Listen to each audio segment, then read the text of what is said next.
Good everyone. इन videos से notes बनाने के लिए आपको करना क्या है, हर टॉपिक के एंड में आप वीडियो को पॉज कर लीजिए और जो भी चीजें बोर्ड पे लिखी हुई हैं उसको नोट डाउन कर लीजिए।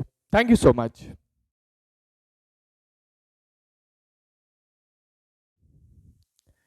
Electric charges and fields. So सबसे पहले टॉपिक जिसके बारे में हम बात करेंगे वो क्या है, इलेक्ट्रिक चार्ज।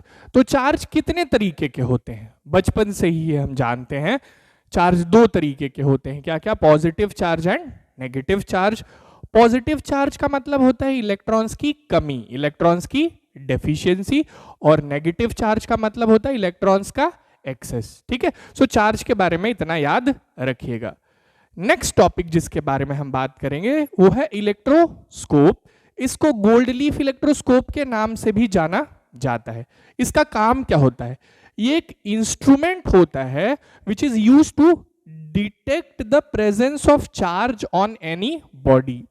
अगर किसी बॉडी पे किसी तरीके का चार्ज है, पॉजिटिव हो या नेगेटिव हो, तो ये इंस्ट्रूमेंट उस चार्ज को डिटेक्ट करने में, उस चार्ज का पता लगाने में आपकी मदद कर सकता है। ठीक है, अब ये इंस्ट्रूमेंट देख लेते हैं, इसका बेसिक कंस्ट्रक्शन कैसा होता है। इसमें एक मेटल का नॉब होता है, उस मेटल नॉब से एक मेटल की रॉड जुड़ी हुई होती है और उस मेटल रॉड के एंड पे दो गोल्ड लीव्स रहती हैं। ठीक है, ये जो पूरा सेटअप है ये एक वैक्यूम चेंबर में रहता है, एनक्लोज्ड रहता है। ठीक है, अब ये काम कैसे करता है, मान लीजिए किसी भी ऑब्जेक्ट पे या बॉडी पे किसी तरीके का चार्ज प्रेजेंट है, पॉजिटिव हो या नेगेटिव हो, तो हम उस बॉडी को इस मेटल नॉब के कांटेक्ट में लेके आएंगे तो होगा क्या, ये जो दोनों गोल्ड लीव्स हैं ये एक दूसरे से दूर चली जाएंगी, they will move away from each other. और अगर किसी बॉडी पे किसी तरीके का चार्ज प्रेजेंट नहीं है और आप उसको इस मेटल नॉब के कांटेक्ट में लेके आएंगे तो आपको गोल्ड लीव्स के कंडीशन में कोई चेंज देखने नहीं मिलेगा। ठीक है, अगर एक ऑब्जेक्ट चार्ज्ड है तो gold leaves will move away और गोल्ड लीव्स एक दूसरे से दूर चली जाएंगी। अगर ऑब्जेक्ट चार्ज नहीं है तो आपको गोल्ड लीव्स के कंडीशन में कोई चेंज देखने नहीं मिलेगा। अब कंडक्टर्स एंड इंसुलेटर्स के बारे में बात कर लेते हैं। ये बहुत आसान सा टॉपिक है, सब लोग जानते हैं। कंडक्टर्स क्या होते हैं, कंडक्टर्स कुछ ऐसे मटेरियल्स होते हैं जो कि चार्ज को इजीली पास करने देते हैं। What are conductors, conductors are materials through which charge can move easily. इसका एग्जाम्पल कोई भी मेटल ले लीजिए, आप बोल सकते हैं दे आर कंडक्टर्स। ठीक है, अब इंसुलेटर्स क्या होते हैं, इंसुलेटर्स कुछ ऐसे मटेरियल्स होते हैं जो चार्ज को आसानी से पास होने नहीं देते हैं। What are insulators, materials through which charge can not move easily. इसका एग्जाम्पल ग्लास ले सकते हैं। ठीक है, this is regarding electric charge, electroscope, conductors and insulators. Okay,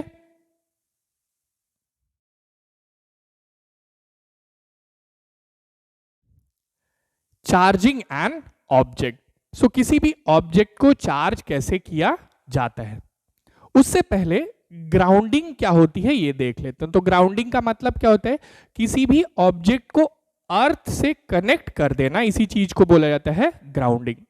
grounding की क्यों जाती है, किसी भी चार्ज्ड ऑब्जेक्ट को अगर आप ग्राउंड कर देंगे, उसकी ग्राउंडिंग कर देंगे तो वो क्या हो जाएगा, न्यूट्रल हो जाएगा, उस पे का चार्ज खत्म हो जाएगा। तो कैसे खत्म हो जाएगा, देखिए ये एक पॉजिटिवली चार्ज्ड ऑब्जेक्ट है, मतलब यहां क्या है, इलेक्ट्रॉन्स की कमी है, इसको अर्थ से जोड़ दिया तो अर्थ ने क्या किया, अर्थ ने इसको इलेक्ट्रॉन्स सप्लाई कर दिए, तो इसका ये जो पॉजिटिव चार्ज है वो खत्म हो गया क्योंकि इलेक्ट्रॉन्स की कमी थी, अर्थ ने इलेक्ट्रॉन्स सप्लाई कर दिए। ठीक है, अब ये एक नेगेटिवली चार्ज्ड ऑब्जेक्ट है तो यहां क्या है, इलेक्ट्रॉन्स का एक्सेस है, फिर से इसको अर्थ से जोड़ दिया तो हुआ क्या, यहां इलेक्ट्रॉन्स ज्यादा हैं, अर्थ ने कुछ इलेक्ट्रॉन्स एब्सॉर्ब कर लिए, तो इसका ये नेगेटिव चार्ज क्या हो गया, खत्म हो गया।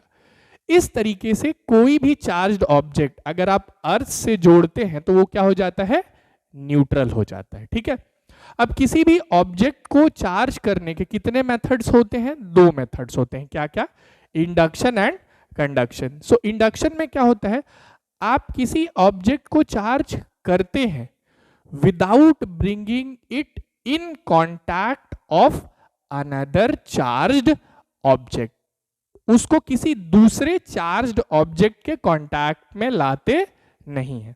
और कंडक्शन में क्या होता है, कंडक्शन में आप किसी ऑब्जेक्ट को चार्ज करते हैं by bringing it in contact with another charged object. ठीक है, आप उसको दूसरे किसी चार्ज्ड ऑब्जेक्ट के कांटेक्ट में लेके आते हैं। सो इंडक्शन और कंडक्शन में ये डिफरेंस होता है। अब इन दोनों प्रोसेसेस को इन डायग्राम्स के थ्रू समझ लेते हैं। तो मान लीजिए हम किसी ऑब्जेक्ट को इंडक्शन प्रोसेस के थ्रू चार्ज करना चाह रहे हैं, तो जिस भी ऑब्जेक्ट को आप चार्ज करना चाहेंगे उस ऑब्जेक्ट के पास में एक चार्ज्ड ऑब्जेक्ट लेके आएंगे, पास में, उसके कांटेक्ट में नहीं।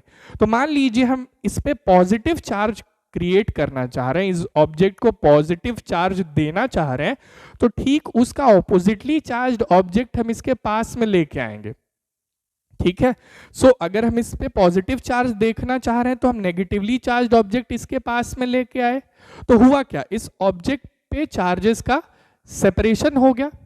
अब जो चार्ज हमें रखना है वो पॉजिटिव है, जो चार्ज हमें नहीं चाहिए वो नेगेटिव है। सो ये नेगेटिवली चार्ज साइड की हमने क्या कर दी, ग्राउंडिंग कर दी, तो ये नेगेटिव चार्ज खत्म हो जाएगा और सिर्फ कौन सा चार्ज बच जाएगा, पॉजिटिव चार्ज। सिमिलरली अगर आप एक ऑब्जेक्ट को नेगेटिवली चार्ज देखना चाहते हैं तो हम उसके पास किस तरीके का ऑब्जेक्ट लेके आएंगे, पॉजिटिवली चार्ज्ड ऑब्जेक्ट। तो होगा क्या, फिर से चार्जेस का सेपरेशन हो जाएगा ऑब्जेक्ट पे। अब हम ये नेगेटिव चार्ज रखना चाहते हैं, पॉजिटिव चार्ज नहीं चाहिए, तो पॉजिटिवली चार्ज जो साइड है उसकी क्या कर दी हमने, ग्राउंडिंग कर दी, तो ये पॉजिटिव चार्ज खत्म हो जाएगा, सिर्फ नेगेटिव चार्ज बच जाएगा। सो इस तरह से ये ऑब्जेक्ट नेगेटिवली चार्ज्ड हो जाएगा। सो इसी को बोलते हैं इंडक्शन। ठीक है, कंडक्शन बहुत सिंपल प्रोसेस है, आप ऑब्जेक्ट पे जिस तरीके का चार्ज क्रिएट करना चाहते हैं उसी तरीके के चार्ज्ड ऑब्जेक्ट के साथ उसको कांटेक्ट में लेके आते हैं। ठीक है, मतलब अगर हमें इस पे पॉजिटिव चार्ज चाहिए तो हम इसको पॉजिटिवली चार्ज्ड ऑब्जेक्ट के कांटेक्ट में लेके आएंगे, अगर हमें इस पे नेगेटिव चार्ज चाहिए तो हम इसको नेगेटिवली चार्ज्ड ऑब्जेक्ट के कांटेक्ट में लेके आएंगे। ठीक है,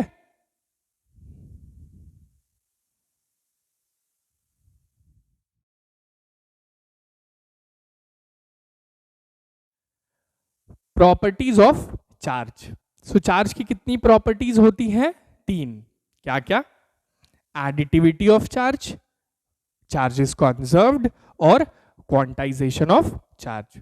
सो एडिटिविटी ऑफ चार्ज का मतलब क्या होता है, चार्ज एक स्केलर क्वांटिटी है, सो चार्जेस का सिंपल अलजेब्रिक एडिशन किया जा सकता है।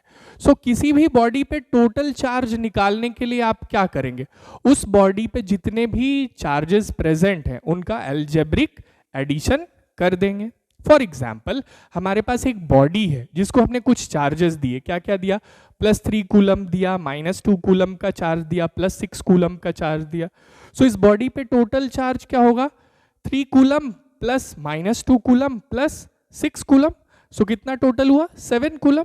सो चार्जेस को सिंपली क्या कर दिया, जोड़ दिया, उनका अलजेब्रिक एडिशन कर दिया, इसी को बोलते हैं additivity of charge. Second property is charge is conserved. लेकिन ये जो बात है ये किसके लिए बोली जा सकती है, एक आइसोलेटेड सिस्टम के लिए। आइसोलेटेड सिस्टम का जो चार्ज रहता है वो कंजर्व्ड रहता है या कांस्टेंट रहता है। अब आइसोलेटेड सिस्टम एक ऐसा सिस्टम है जिसमें आप बाहर से कोई चार्ज देते भी नहीं और उससे कोई चार्ज लेते भी नहीं। फॉर एग्जाम्पल हमारा ये एक आइसोलेटेड सिस्टम है जिसमें दो मेटालिक स्फीयर्स प्रेजेंट हैं, ए और बी। ए पे नेगेटिव चार्ज है और बी पे कोई चार्ज प्रेजेंट नहीं है। अब हमने किया क्या, ए और बी को हम कांटेक्ट में लेके आ गए और फिर उनको दूर कर दिया। तो होगा क्या, पहले सिर्फ ए पे नेगेटिव चार्ज था, अब ए और बी दोनों पे नेगेटिव चार्ज आ गया, तो क्या कोई चार्ज क्रिएट किया आपने, नहीं। पहले जो चार्ज ए पे प्रेजेंट था वो अब ए और बी दोनों पे डिस्ट्रीब्यूट हो गया, तो पहले जितना चार्ज था अभी भी उतना ही चार्ज है, चार्ज क्रिएट किया नहीं गया। सो एक आइसोलेटेड सिस्टम के लिए जो चार्ज होता है वो कांस्टेंट होता है। अब जो थर्ड प्रॉपर्टी होती है वो क्वांटाइजेशन ऑफ चार्ज है। इसका मतलब चार्ज की कोई ऐसे रैंडम वैल्यू नहीं हो सकती, चार्ज की एक फिक्स्ड वैल्यू हो सकती है। और वो फिक्स्ड वैल्यू क्या हो सकती है? मान लीजिए किसी भी बॉडी पे कोई चार्ज Q प्रेजेंट है, तो ये जो चार्ज Q होगा बॉडी पे, that will be equal to N into E। अब यहाँ N क्या है? N रिप्रेजेंट्स एन इंटीजर, ये पॉजिटिव या नेगेटिव दोनों हो सकता है। अब E क्या है? E is the basic unit of charge, that is 1.6 into 10⁻⁻19 coulomb. ये प्रोटॉन पे चार्ज होता है, या इलेक्ट्रॉन पे भी इतना ही चार्ज होता है, लेकिन वो नेगेटिव होता है। ठीक है, so these are the properties of charge.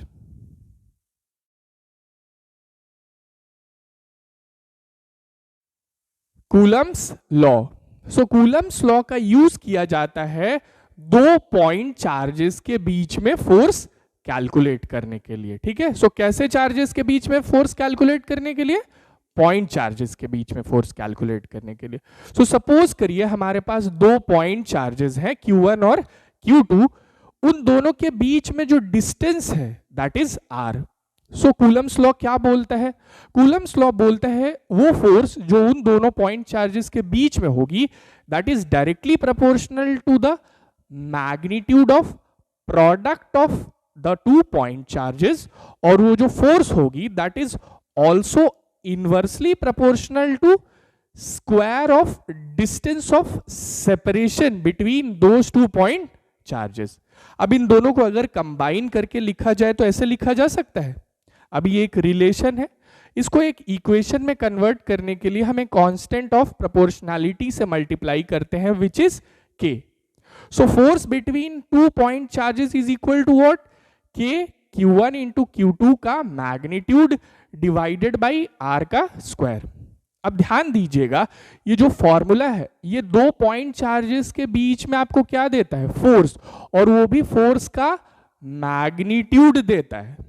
ठीक है, अब ये जो K होता है उसकी वैल्यू क्या होती है? K की जो वैल्यू होती है that is 1/4 pi epsilon naught, या 9 इंटू 10⁹ यूनिट क्या होती है इसकी? Newton metre square coulomb to the power -2। ठीक, अब ये जो एप्सिलॉन नॉट है ये क्या है? Epsilon not is permittivity of free space which is air और वैक्यूम। इसकी वैल्यू कितनी होती है? 8.85 इंटू 10⁻⁻12। यूनिट क्या होती है? Coulomb square newton to the power -1 metre to the power -2। इसकी जो यूनिट है इसकी यूनिट का जस्ट इनवर्स है। अब परमिटिविटी क्या होती है? परमिटिविटी मीडियम की एक प्रॉपर्टी होती है। ठीक, अब ये जो K की वैल्यू आप 9 इंटू 10⁹ लेते हैं, ये हमेशा 9 इंटू 10⁹ नहीं होती है। तब K की वैल्यू 9 इंटू 10⁹ कब होती है? जब दो पॉइंट चार्जेस के बीच में जो मीडियम प्रेजेंट है वो क्या है? एयर या वैक्यूम, और आपने जो सिस्टम ऑफ यूनिट्स यूज की है वो क्या है? SI system of units. मान लीजिए इन दोनों पॉइंट चार्जेस के बीच में जो मीडियम है वो एयर या वैक्यूम नहीं है, तब K की वैल्यू क्या होगी? K की वैल्यू होगी 1/4 पाई एप्सिलॉन। अब एप्सिलॉन क्या है? एप्सिलॉन उस मीडियम की परमिटिविटी होगी जो इन दोनों पॉइंट चार्जेस के बीच में प्रेजेंट है। ठीक है,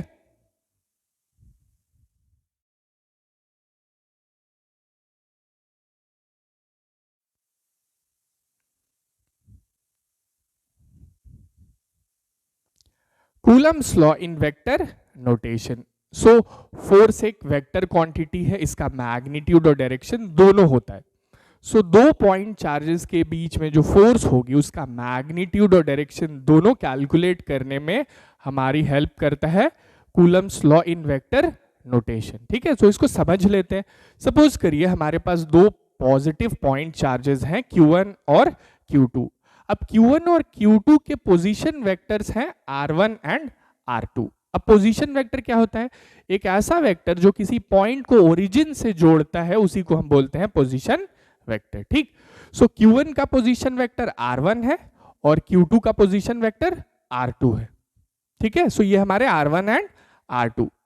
अब फोर्स इन दोनों पॉइंट चार्जेस के बीच में कैलकुलेट करने के लिए हमें दोनों पॉइंट चार्जेस के बीच का क्या पता होना चाहिए, डिस्टेंस पता होना चाहिए। सो दोनों पॉइंट चार्जेस के बीच का डिस्टेंस पता करने के लिए हम ऐसे वेक्टर्स फाइंड करेंगे जो कि एक चार्ज को दूसरे से कनेक्ट करे। सो ऐसे कौन कौन से वेक्टर्स हैं, ऐसे दो वेक्टर्स हैं r221 एंड r122। अब r221 क्या होता है, r221 एक ऐसा वेक्टर होता है जो चार्ज q2 से स्टार्ट होता है और q1 पे टर्मिनेट होता है। इसका डायरेक्शन कैसे होगा, ऐसा। और r122 क्या होता है, r122 एक ऐसा वेक्टर होता है जो कि चार्ज q1 से स्टार्ट होता है और q2 पे टर्मिनेट होता है, तो इसका डायरेक्शन कुछ ऐसे होगा। अब इन वेक्टर्स को फाइंड कैसे करेंगे, किसी भी वेक्टर को फाइंड करने के लिए हम फाइनल पॉइंट के पोजीशन वेक्टर में से इनिशियल पॉइंट के पोजीशन वेक्टर को क्या कर देंगे, सबट्रैक्ट कर देंगे। तो देख लीजिए यहां भी हमने वही काम किया। सो r221 दैट मींस यहां इनिशियल पॉइंट 2 है और फाइनल पॉइंट 1 है। सो position vector of charge q1 minus position vector of charge q2। Similarly r122 क्या है, एक ऐसा वेक्टर है जिसका इनिशियल पॉइंट 1 है और फाइनल पॉइंट 2 है। सो position vector of charge q2 minus position vector of charge q1। सो ये तो हो गए वेक्टर्स जो कि q1 से q2 को या q2 से q1 को जोड़ते हैं। बट हमें दोनों पॉइंट चार्जेस के बीच का क्या चाहिए, डिस्टेंस चाहिए। वो कैसे निकालेंगे, आप इन दोनों वेक्टर्स में से किसी का भी मॉड ले लेंगे तो आपको इन दोनों पॉइंट चार्जेस q1 और q2 के बीच का क्या मिल जाएगा, डिस्टेंस मिल जाएगा। ठीक है, अब फोर्स देख लेते हैं कैलकुलेट की कैसे जा सकती है।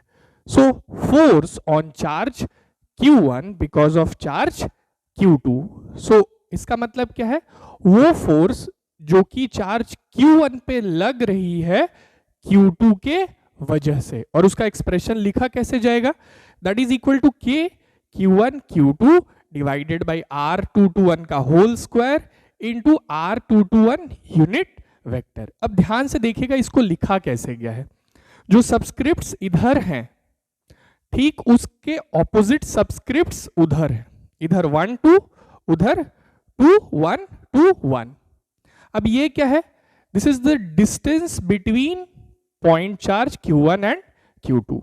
और ये क्या है, ये एक यूनिट वेक्टर है। यूनिट वेक्टर का मैग्नीट्यूड 1 होता है और वो सिर्फ डायरेक्शन को रिप्रेजेंट करता है।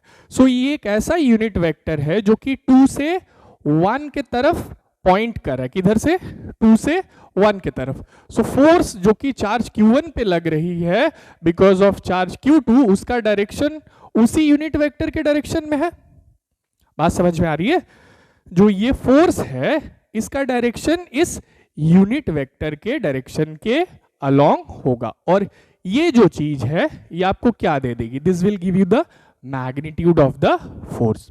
ठीक है, सिमिलरली हम F221 भी लिख सकते हैं which is force on charge q2 because of charge q1। वो फोर्स जो कि q2 पे लग रही है q1 के वजह से, उसका भी एक्सप्रेशन सिमिलर मैनर में लिखा जाएगा, that is k q1 q2 divided bye r122 का whole square, r122 unit vector. यहां भी देख लीजिए इधर जो सब्सक्रिप्ट है ठीक उसका उल्टा सब्सक्रिप्ट उधर है, और इस फोर्स का डायरेक्शन किसके अलोंग है, r122 यूनिट वेक्टर के अलोंग। मतलब एक ऐसा यूनिट वेक्टर जो कि 1 से 2 के तरफ पॉइंट कर रहा है, 1 से 2 के तरफ पॉइंट कर रहा है। सो ये जो है that is the direction of force on charge q2 because of charge q1। ठीक है, सो बात समझ में आ गई। सो इस तरह से हम फोर्स कैलकुलेट कर सकते हैं। अब एक चीज और ध्यान में रखिएगा कि इन दोनों फॉर्मूले में आप जो चार्जेस का सब्स्टिट्यूशन है, क्वेश्चन सॉल्व करते समय जो आप चार्जेस को सब्स्टिट्यूट करेंगे वो उनके साइन के साथ करेंगे। तो होगा क्या, अगर चार्जेस जो हैं वो सेम साइन के हैं तो जो फोर्स का डायरेक्शन होगा वो यूनिट वेक्टर के डायरेक्शन में होगा और फोर्सेस जो होंगी वो रिपल्सिव होंगी नेचर में, जैसे कि यहां पे है। लेकिन अगर जो दोनों चार्जेस हैं वो ऑपोजिट साइन के होंगे तो जो फोर्स का डायरेक्शन होगा वो यूनिट वेक्टर के ऑपोजिट डायरेक्शन में होगा और जो दोनों फोर्सेस होंगी वो क्या होंगी, अट्रैक्टिव होंगी टुवर्ड्स ईच अदर। अब ये जो दोनों फोर्सेस हैं, जो चार्ज Q1 पे लग रही है बिकॉज ऑफ चार्ज Q2 या चार्ज Q2 पे लग रही है बिकॉज ऑफ चार्ज Q1, ये equal and opposite in nature है। सो ये न्यूटन के थर्ड लॉ को ओबे करते हैं। ठीक है, बात समझ में आ गई?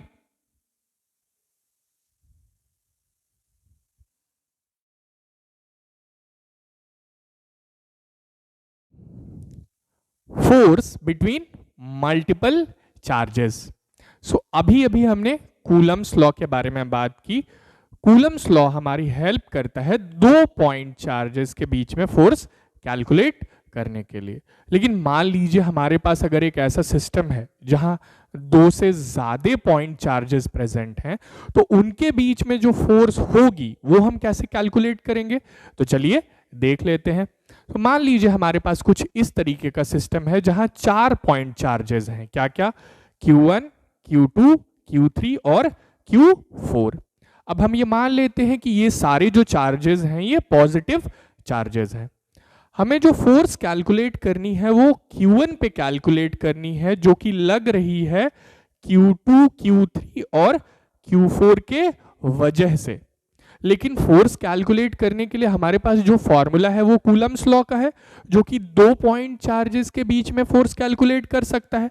तब हम क्या करेंगे, हम इस सिस्टम को दो दो चार्जेस के पेयर में डिवाइड कर लेंगे और जो भी पेयर आप बनाएंगे हमेशा ये ध्यान रखेंगे कि उस पेयर में Q1 जरूर प्रेजेंट होना चाहिए। क्यों? क्योंकि जो हमें फोर्स कैलकुलेट करनी है वो Q1 पे कैलकुलेट करनी है। ठीक है, सो Q1 पे कौन कौन सी फोर्सेस लग रही हैं? सो Q1 पे जो फोर्स लग रही है वो चार्ज Q2 के वजह से लग रही है। Q1 पे जो फोर्स लग रही है वो चार्ज Q3 के वजह से लग रही है। Q1 पे जो फोर्स लग रही है वो चार्ज Q4 के वजह से लग रही है। अब इन फोर्सेस का एक्सप्रेशन क्या होगा according to vector notation of Coulomb's law? So force on charge Q1 because of charge Q2 is equal to what? K Q1 Q2 divided by R21 whole square R21 unit vector। अब एक चीज ध्यान से देख लीजिए, इस side जो subscripts हैं और इस साइड जो सबस्क्रिप्ट्स हैं वो जस्ट क्या है, ऑपोजिट। इधर 1 2, इधर 2 1 2 1। ठीक है, तो इस चीज का ध्यान रखिएगा, ये हमने डिस्कस किया था vector notation of Coulomb's law में। अब ये जो फोर्स लग रही है चार्ज Q1 पे बिकॉज ऑफ चार्ज Q2, उसका डायरेक्शन कैसा है? उसका डायरेक्शन ऐसा है, रिपल्सिव होगी फोर्स क्योंकि दोनों पॉजिटिव चार्जेस है। Similarly force on charge Q1 because of charge Q3 क्या होगा? K Q1 Q3 divided by R31 whole square R31 unit vector. इसका डायरेक्शन कैसे होगा? इसका डायरेक्शन ऐसे है।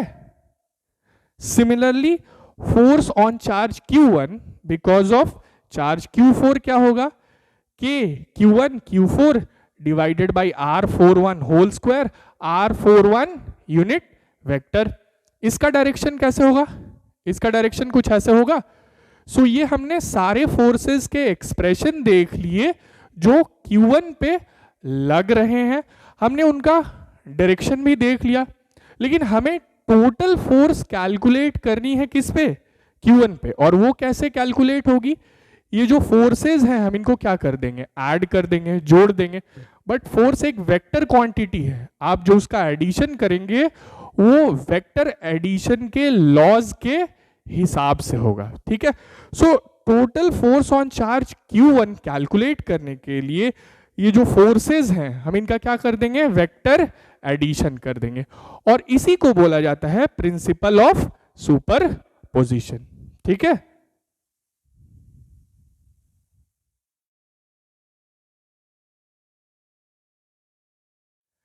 Electric field. सो इलेक्ट्रिक फील्ड का मतलब क्या होता है? इलेक्ट्रिक फील्ड एक स्पेस होता है अराउंड अ गिवन चार्ज। एक गिवन चार्ज के अराउंड एक रीजन होता है, एक स्पेस होता है, इन विच फोर्स ऑफ अट्रैक्शन और repulsion can be experienced by any other charge.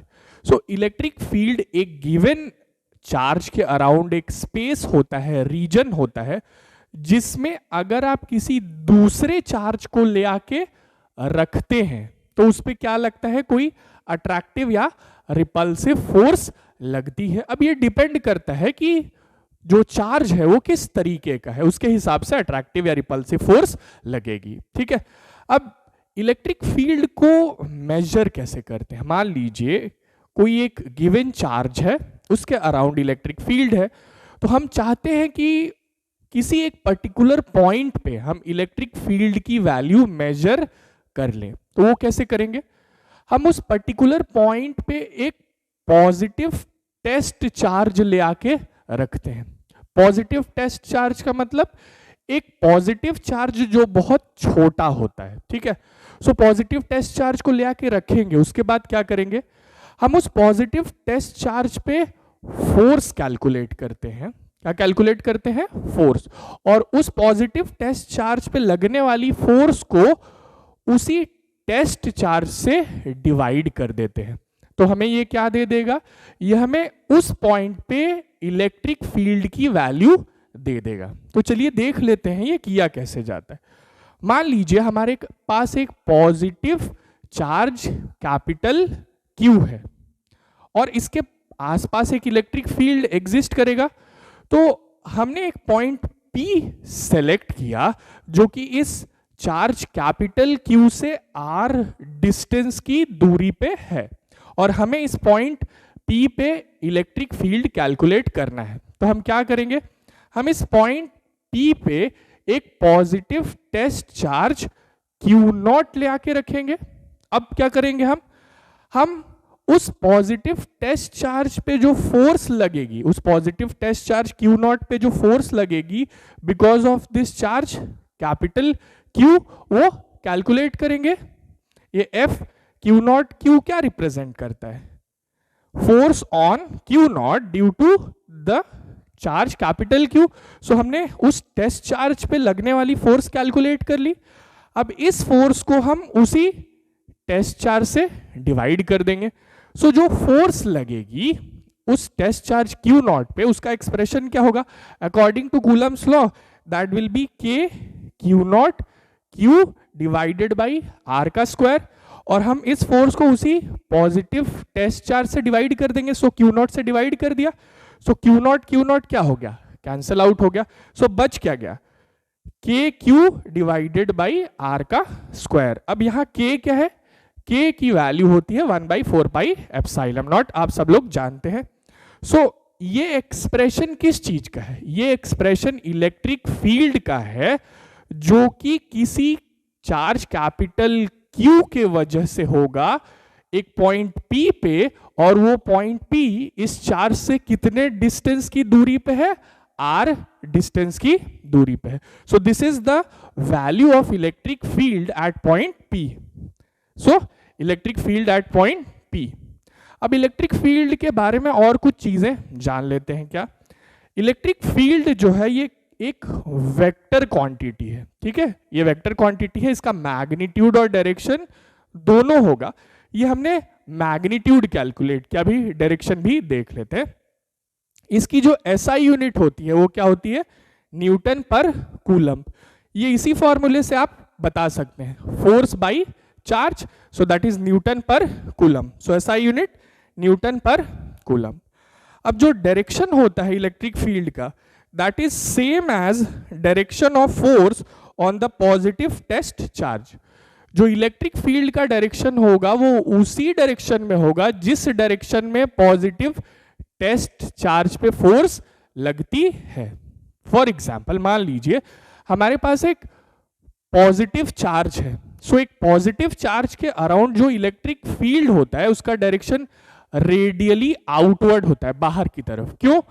अगर इस पॉजिटिव चार्ज के अराउंड आप कोई भी पॉजिटिव टेस्ट चार्ज ले आके रखेंगे तो उस पर जो फोर्स लगेगी वो बाहर की तरफ लगेगी, रेडियली आउटवर्ड।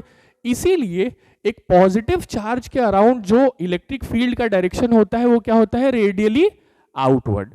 अगर एक नेगेटिव चार्ज की बात की जाए, सो नेगेटिव चार्ज के अराउंड जो इलेक्ट्रिक फील्ड का डायरेक्शन होता है दैट इज रेडियली इनवर्ड। क्यों? क्योंकि इस नेगेटिव चार्ज के अराउंड अगर आप एक पॉजिटिव टेस्ट चार्ज ले आके रखेंगे तो उस पर फोर्स कैसे लगेगी, रेडियली इनवर्ड। ठीक है, सो ये बात समझ में आ गई। एक पॉजिटिव चार्ज के अराउंड जो इलेक्ट्रिक फील्ड होगा वो कैसा होगा, रेडियली आउटवर्ड, और एक नेगेटिव चार्ज के अराउंड जो इलेक्ट्रिक फील्ड होगा उसका डायरेक्शन रेडियली इनवर्ड होगा। ठीक है, ये बात समझ में आ गई। अब एक और छोटी सी चीज देख लेते हैं। मान लीजिए हमारे पास एक चार्ज नहीं है, हमारे पास कुछ पॉइंट चार्जेस का सिस्टम है जहां एक से ज्यादा पॉइंट चार्ज प्रेजेंट है, और उन पॉइंट चार्जेस के वजह से हमें किसी एक पर्टिकुलर पॉइंट पे इलेक्ट्रिक फील्ड की वैल्यू कैलकुलेट करनी है। तो वो कैसे करेंगे?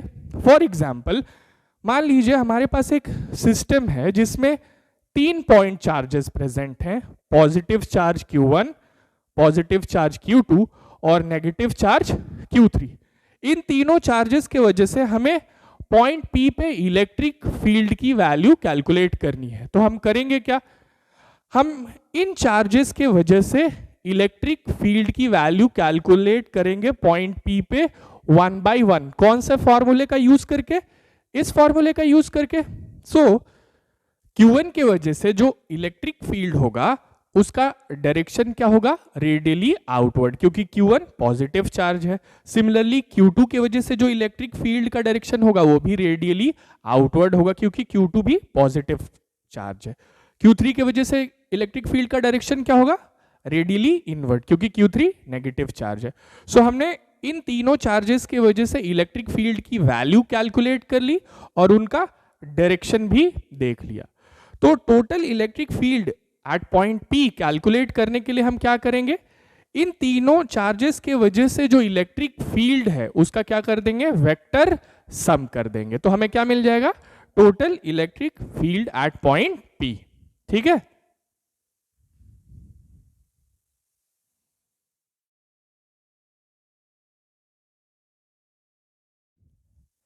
Electric field lines.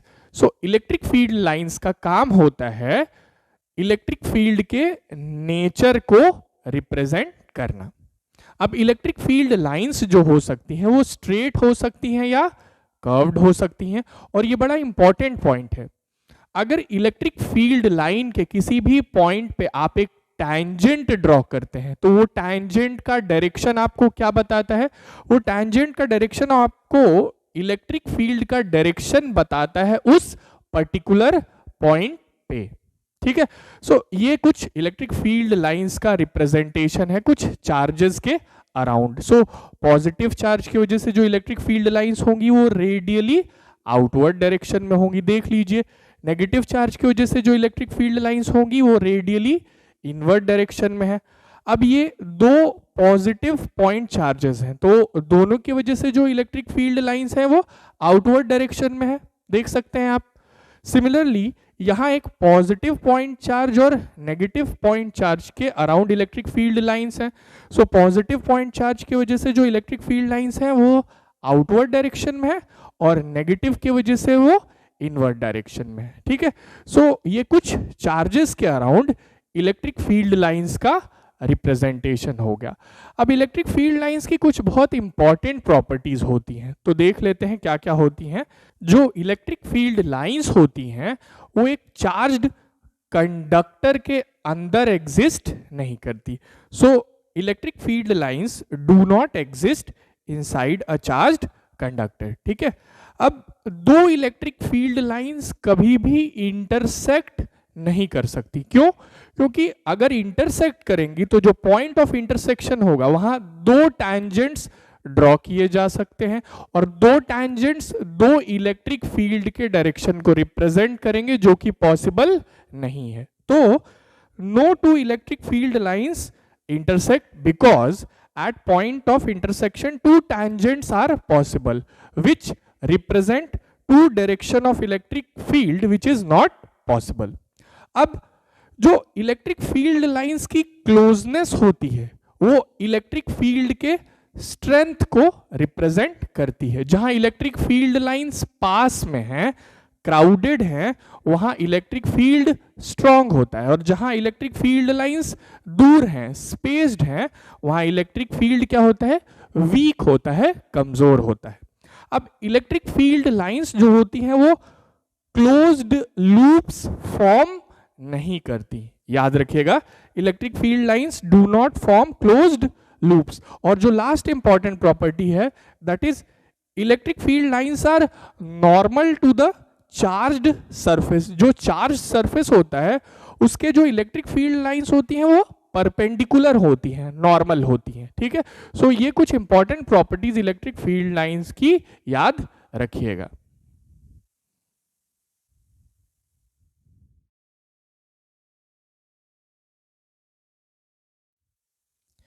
Electric flux. सो इलेक्ट्रिक फ्लक्स को रिप्रेजेंट किया जाता है फाई से। किसी भी गिवन एरिया के साथ जो एसोसिएटेड इलेक्ट्रिक फ्लक्स होती है उसका मतलब क्या होता है, उसका मतलब होता है number of electric field lines जो उस एरिया को क्रॉस करती हैं। कब, जब वो एरिया इलेक्ट्रिक फील्ड के नॉर्मल रखी जाती है या वो एरिया इलेक्ट्रिक फील्ड के परपेंडिकुलर रखी जाती है। इसका मतलब क्या होता है, मान लीजिए ये हमारा कुछ इलेक्ट्रिक फील्ड है इस डायरेक्शन में, ठीक। अब हमने इस इलेक्ट्रिक फील्ड में एक प्लानर एरिया रखा विच इज डेल्टा एस। सो हमने इस प्लानर एरिया को इस इलेक्ट्रिक फील्ड में रखा। अब हमने ये जो प्लानर एरिया रखा है ये कुछ इस तरीके से रखा है, ठीक है, और इलेक्ट्रिक फील्ड कैसे है, कुछ ऐसे। सो हम देख सकते हैं कि जो हमारा प्लानर एरिया है और इलेक्ट्रिक फील्ड है, प्लानर एरिया इलेक्ट्रिक फील्ड के क्या है, नॉर्मल है या परपेंडिकुलर है। सो इस प्लानर एरिया से उस कंडीशन में जितनी इलेक्ट्रिक फील्ड लाइंस क्रॉस करेंगी उसी को बोला जाएगा electric flux associated with this planar area. अब इलेक्ट्रिक फ्लक्स का फॉर्मूला समझने के लिए हमें एरिया वेक्टर को समझना पड़ेगा। एरिया वेक्टर का डायरेक्शन क्या होता है, किसी भी प्लानर एरिया के लिए मान लीजिए ये हमारा बोर्ड है, एक प्लानर एरिया। सो किसी भी प्लानर एरिया के लिए जो एरिया वेक्टर होता है that is along the normal of that plane, वो उस प्लेन के नॉर्मल के अलोंग होता है, वो उस प्लेन के परपेंडिकुलर के अलोंग होता है, कुछ इस तरीके से। सो ये हमारा प्लानर एरिया और ये उसका नॉर्मल, ठीक है। अब एरिया वेक्टर का डायरेक्शन क्या होगा क्लोज्ड सरफेस के केस में। सो क्लोज्ड सरफेस में आप देख सकते हैं अलग अलग एरिया एलिमेंट्स हैं और हर एक एरिया एलिमेंट का जो डायरेक्शन लिया जाएगा वो आउटवर्ड नॉर्मल के अलोंग लिया जाएगा। मान लीजिए ये हमारा एक एरिया एलिमेंट है इस क्लोज्ड सरफेस का। सो इस एरिया एलिमेंट का जो डायरेक्शन होगा वो आउटवर्ड नॉर्मल के अलोंग होगा। इस एरिया एलिमेंट के दो नॉर्मल पॉसिबल है, एक बाहर की तरफ और एक इस क्लोज्ड सरफेस के अंदर की तरफ। तो हम जो डायरेक्शन इस एरिया एलिमेंट का लेंगे वो आउटवर्ड नॉर्मल के अलोंग लेंगे, ठीक है। सो याद रखिएगा क्लोज्ड सरफेस में जो एरिया एलिमेंट्स आप लेंगे उनका जो एरिया वेक्टर कंसीडर किया जाएगा वो आउटवर्ड नॉर्मल के अलोंग किया जाएगा। सो इलेक्ट्रिक फ्लक्स को कैलकुलेट करने का फॉर्मूला क्या है। सो मान लीजिए हमारा एक इलेक्ट्रिक फील्ड है कुछ इस तरीके का, इलेक्ट्रिक फील्ड का डायरेक्शन कुछ ऐसा है, हमने उसमें प्लानर एरिया रख दी विच इज ABCD, और जो ये एरिया रखी गई है ये इलेक्ट्रिक फील्ड के नॉर्मल नहीं रखी गई है, ये कुछ इस तरीके से रखी गई है कि जो एरिया वेक्टर और इलेक्ट्रिक फील्ड है उसके बीच में कुछ एंगल है दैट इज थीटा। सो इस प्लानर एरिया ABCD के साथ जो इलेक्ट्रिक फ्लक्स एसोसिएटेड है उसको कैलकुलेट कैसे किया जा सकता है, उसको कैलकुलेट किया जा सकता है by taking dot product of electric field and area. So electric flux associated with this planar area A B C D is equal to क्या, dot product of electric field and area. अब इसको expand करेंगे तो क्या होगा, ये E delta S cos theta. अब एक चीज याद रखिएगा, ये जो आपने इलेक्ट्रिक फ्लक्स कैलकुलेट की एक स्केलर क्वांटिटी है और इसकी एसआई यूनिट क्या होगी, इसकी एसआई यूनिट इसी फॉर्मूले से आप पता कर सकते हैं। इलेक्ट्रिक फील्ड की एसआई यूनिट होती है न्यूटन पर कूलम और एरिया की metre square. So SI unit of electric flux क्या हो जाएगी, Newton per coulomb metre square. ठीक है,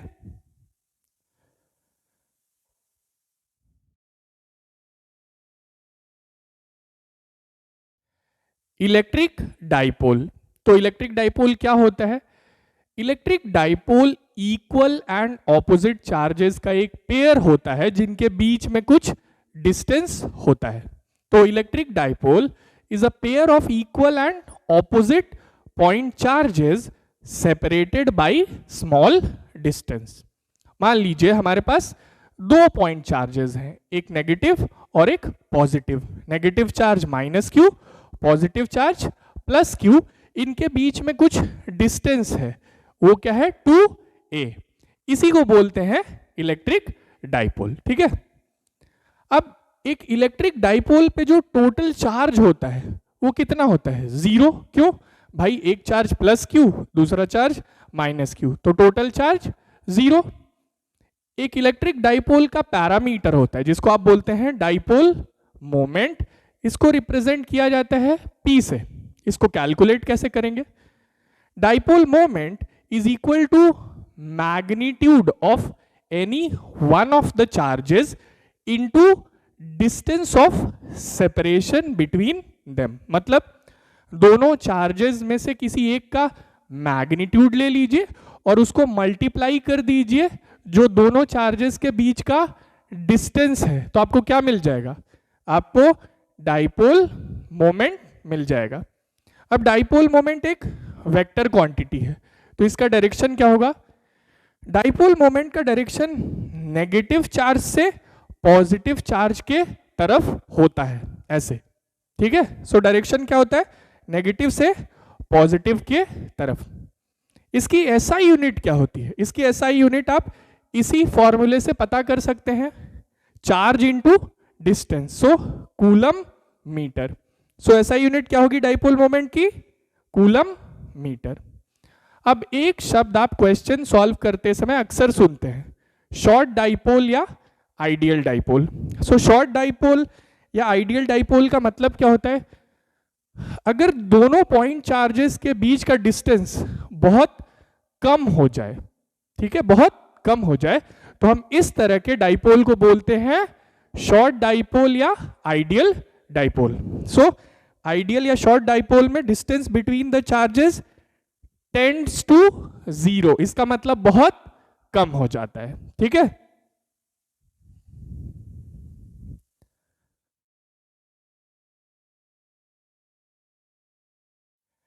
electric field due to an electric dipole. हम एक डाइपोल की वजह से इलेक्ट्रिक फील्ड की वैल्यू कैलकुलेट करेंगे, कहां, दो पॉइंट्स पे।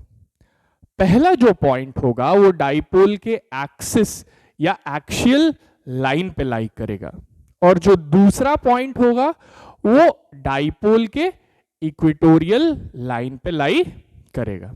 ठीक है, सो सबसे पहले हम एक्सियल लाइन के बारे में बात कर लेते हैं। मान लीजिए हमारा ये डाइपोल है जिसमें दो equal and opposite charges present है, माइनस क्यू और प्लस क्यू।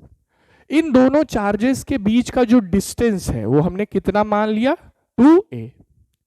ओ जो है ये हमारा डाइपोल का सेंटर है या मिड पॉइंट है, उस हिसाब से ओ से किसी भी चार्ज का डिस्टेंस कितना होगा, a होगा।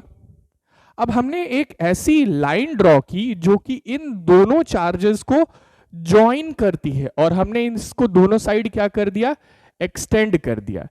इसी को बोला जाता है एक्सिस या एक्सियल लाइन ऑफ डाइपोल। ठीक, अब इस एक्सियल लाइन पे हमने कोई एक पॉइंट M ले लिया जहां हम इलेक्ट्रिक फील्ड की वैल्यू कैलकुलेट करना चाहते हैं। अब ये जो पॉइंट M है, डाइपोल के सेंटर से R डिस्टेंस की दूरी पे सिचुएटेड है। उस हिसाब से पॉजिटिव चार्ज से पॉइंट M का डिस्टेंस कितना हुआ, R माइनस ए, और नेगेटिव चार्ज से पॉइंट M का डिस्टेंस कितना हुआ, R प्लस ए। तो अब हमें पॉजिटिव चार्ज से पॉइंट M का डिस्टेंस पता चल गया, नेगेटिव चार्ज से पॉइंट M का डिस्टेंस पता चल गया। तो हम करेंगे क्या, हम इलेक्ट्रिक फील्ड की वैल्यू कैलकुलेट कर लेंगे पॉइंट M पे पॉजिटिव चार्ज की वजह से, फिर हम इलेक्ट्रिक फील्ड की वैल्यू कैलकुलेट करेंगे पॉइंट M पे नेगेटिव चार्ज की वजह से, और दोनों का क्या कर देंगे, वेक्टर सम। तो हमें क्या मिल जाएगा, हमें रिजल्टेंट इलेक्ट्रिक फील्ड मिल जाएगा पॉइंट M पे।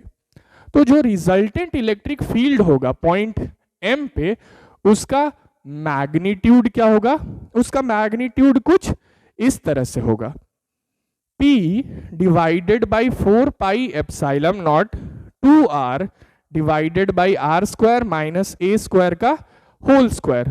अब यहां P क्या है, P डाइपोल मोमेंट है। कैसे कैलकुलेट करेंगे, product of charge and distance between the 2 point charges से, ठीक है।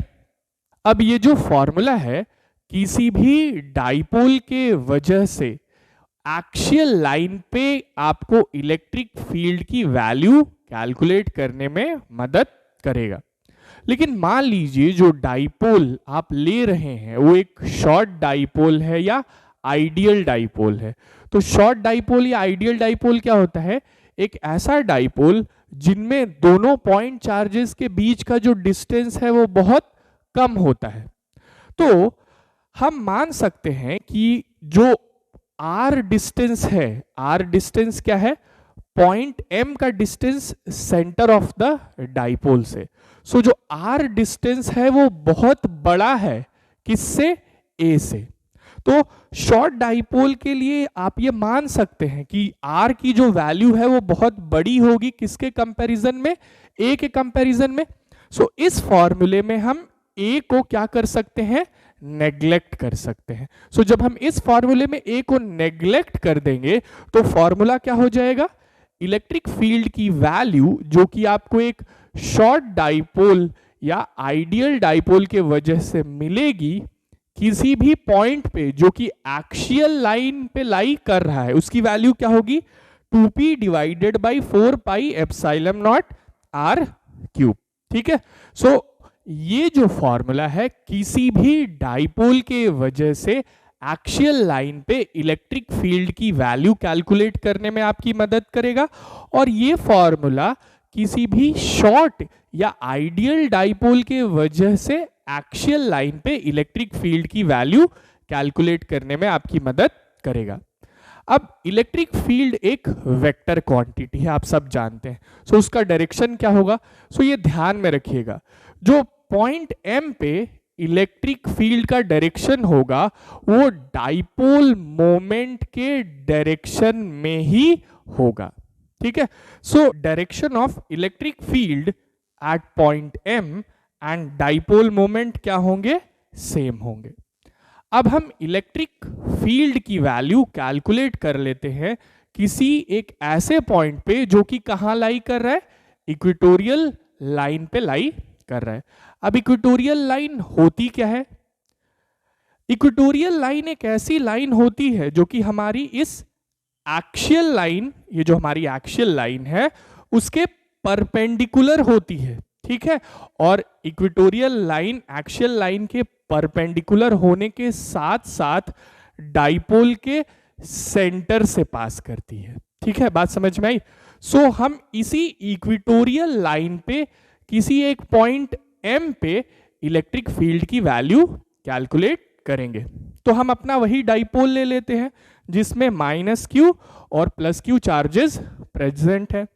इनके चार्जेस के बीच का डिस्टेंस क्या है, 2a है। O क्या है, हमारा डाइपोल का सेंटर है। अब ये जो पॉइंट M है जो कि इक्वेटोरियल लाइन पे लाई कर रहा है, ये डाइपोल के सेंटर से कितनी दूरी पे है? R डिस्टेंस की दूरी पे है।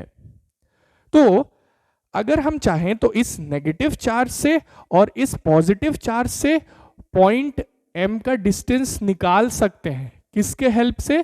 पाइथागोरस थ्योरम के हेल्प से।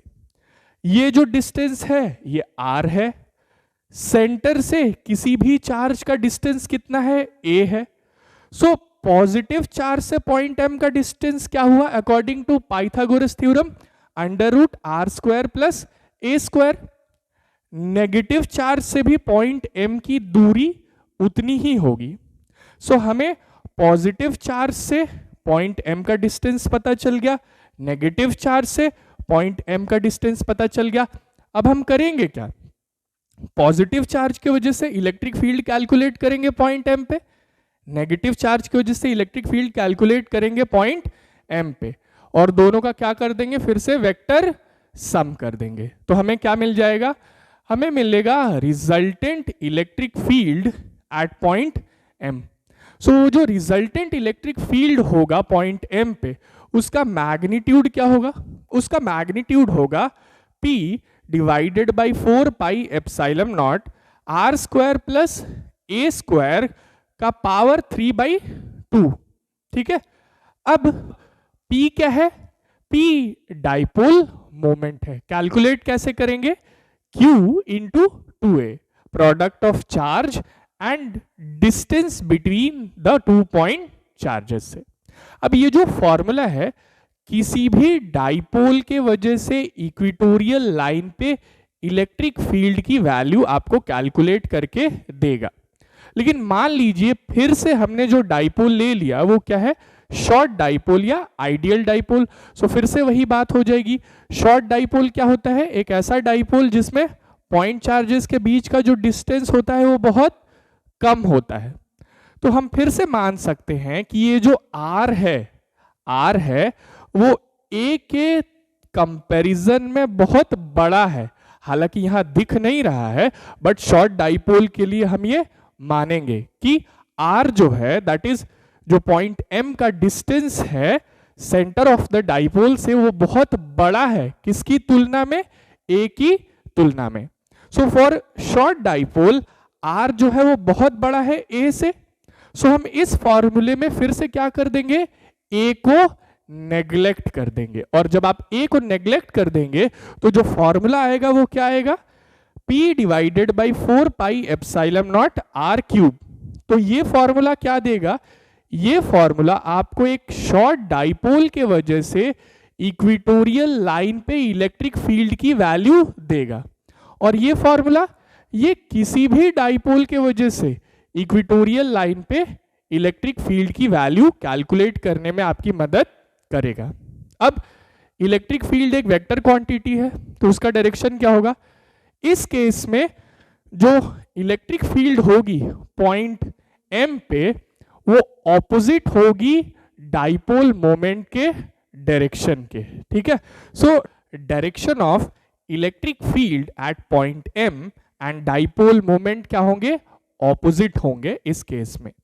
अब एक और छोटी सी बात याद रखिएगा कि जो रेशियो होता है किसका? Electric field at any point lying on the axial line और electric field at any point lying on the equatorial line, वो क्या होता है? 2:1। कैसे आता है? हमने एक्सियल लाइन पे जो इलेक्ट्रिक फील्ड की वैल्यू हमें मिली शॉर्ट डाइपोल के वजह से उसको रख दिया, फिर हमें इक्वेटोरियल लाइन पे जो इलेक्ट्रिक फील्ड की वैल्यू मिली शॉर्ट डाइपोल की वजह से उसको रख दिया। तो जब आप इन दोनों को देखेंगे तो ये दोनों कैंसल आउट हो जाएंगे, बचेगा क्या? सिर्फ 2।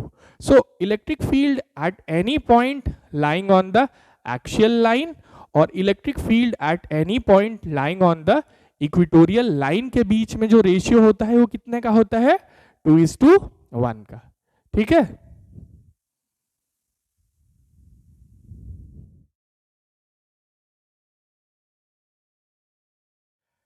Electric field at any point on the axis of a charged ring.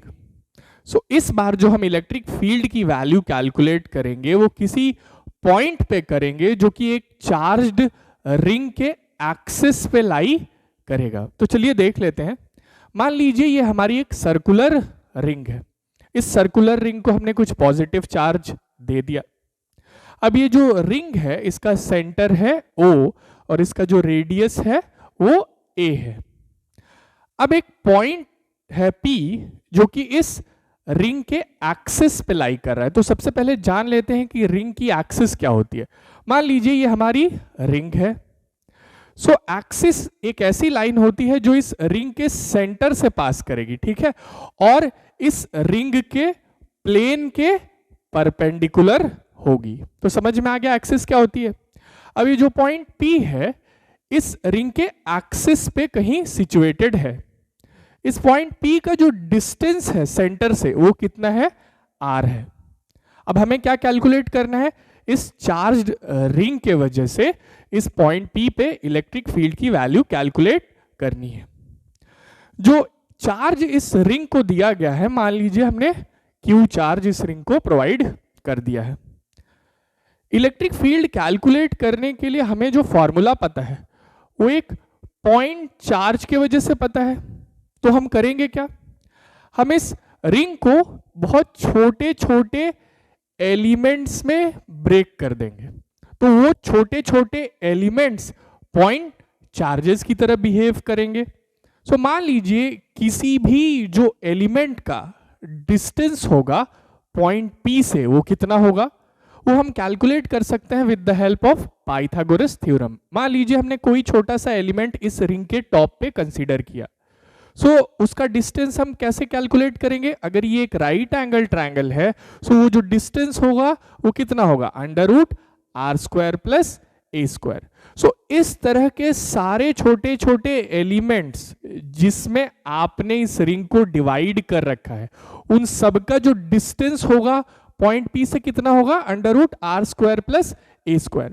सो हमें सारे एलिमेंट्स का डिस्टेंस पता चल गया पॉइंट P से।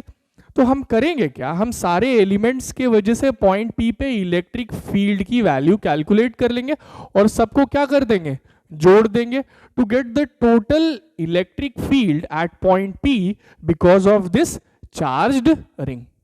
सो वो जो इलेक्ट्रिक फील्ड आएगा, जो रिजल्टेंट इलेक्ट्रिक फील्ड आएगा पॉइंट P पे because of this charged ring, उसका मैग्नीट्यूड क्या होगा, उसका मैग्नीट्यूड होगा 1/4 pi epsilon naught QR divided by r² plus a² to the power 3/2। अब आप जानते हैं इलेक्ट्रिक फील्ड एक वेक्टर क्वांटिटी है, सो उसका डायरेक्शन क्या होगा, ये तो मैग्नीट्यूड की बात हो गई। So direction is along the axis of the ring. जो ये रिंग की एक्सिस है ना, इसी एक्सिस के अलोंग डायरेक्शन होगा, ठीक। अब रिंग के एक्सिस के अलोंग डायरेक्शन होगा, किधर की तरफ होगा ये डिपेंड करेगा कि ये जो रिंग पे चार्ज है ये किस तरीके का है। अगर रिंग पे पॉजिटिव चार्ज प्रेजेंट है तो जो डायरेक्शन होगा वो एक्सिस के अलोंग होगा, लेकिन अवे फ्रॉम द रिंग, जो रिंग रहेगी उससे डायरेक्टेड अवे होगा, ठीक है, बाहर की तरफ।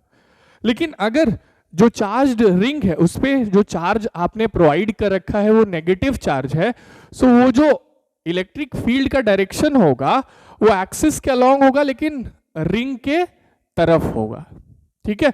सो डायरेक्शन समझ में आ गया। अब दो केसेस हम देख लेते हैं इस फॉर्मूले के, क्या क्या है वो। अगर मान लीजिए ये जो पॉइंट P है ये इस रिंग के सेंटर पे प्रेजेंट है, तो इलेक्ट्रिक फील्ड की वैल्यू क्या होगी।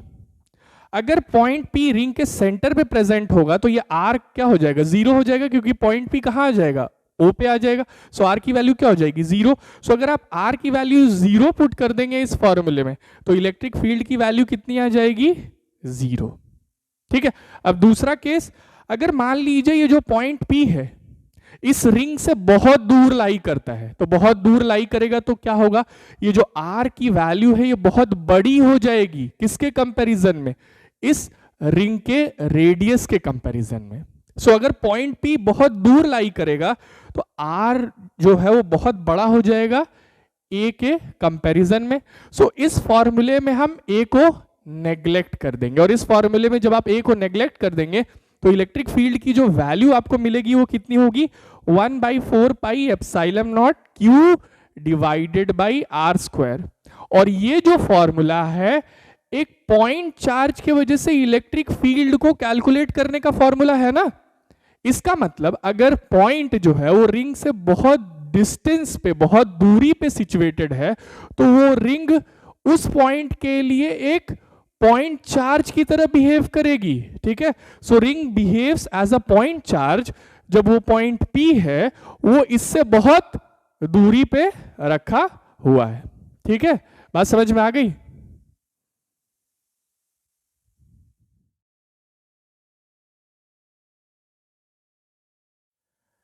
Dipole in uniform electric field. अगर आपने एक इलेक्ट्रिक डाइपोल को एक यूनिफॉर्म इलेक्ट्रिक फील्ड में रख दिया तो क्या होगा, चलिए देख लेते हैं। मान लीजिए ये हमारा एक इलेक्ट्रिक फील्ड है जिसका डायरेक्शन कैसा है, कुछ ऐसा। इसमें हमने एक इलेक्ट्रिक डाइपोल को रख दिया। सो हमारे दो इक्वल एंड ऑपोजिट चार्जेस कौन कौन से हैं, -q और +q। ठीक, इस डाइपोल का जो डाइपोल मोमेंट है वो किससे रिप्रेजेंट किया गया है, P से। सो P क्या रिप्रेजेंट करता है, डाइपोल मोमेंट। ये जो डाइपोल है कुछ इस तरीके से रखा गया है कि जो इलेक्ट्रिक फील्ड और डाइपोल मोमेंट के बीच का एंगल है वो कितना है, थीटा। सो थीटा क्या है, angle between dipole moment and electric field. ये हमारा डाइपोल मोमेंट का डायरेक्शन, ये हमारा इलेक्ट्रिक फील्ड का डायरेक्शन, और ये एंगल थीटा। अब डाइपोल होता क्या है, दो इक्वल एंड ऑपोजिट चार्जेस का पेयर। तो जब आप किसी भी चार्ज को इलेक्ट्रिक फील्ड में रखेंगे तो उस पर कुछ फोर्स लगेगी, किस फॉर्मूला के अकॉर्डिंग, इस फॉर्मूला के according, that is F is equal to Q into E। अब जो पॉजिटिव चार्ज पे फोर्स लगेगी वो उसी डायरेक्शन में लगेगी जो इलेक्ट्रिक फील्ड का डायरेक्शन है। मतलब इस पॉजिटिव चार्ज पे फोर्स कैसे लगेगी, ऐसे, क्योंकि यही इलेक्ट्रिक फील्ड का भी डायरेक्शन है। नेगेटिव चार्ज पे जो फोर्स लगेगी वो इलेक्ट्रिक फील्ड के ऑपोजिट डायरेक्शन में लगेगी।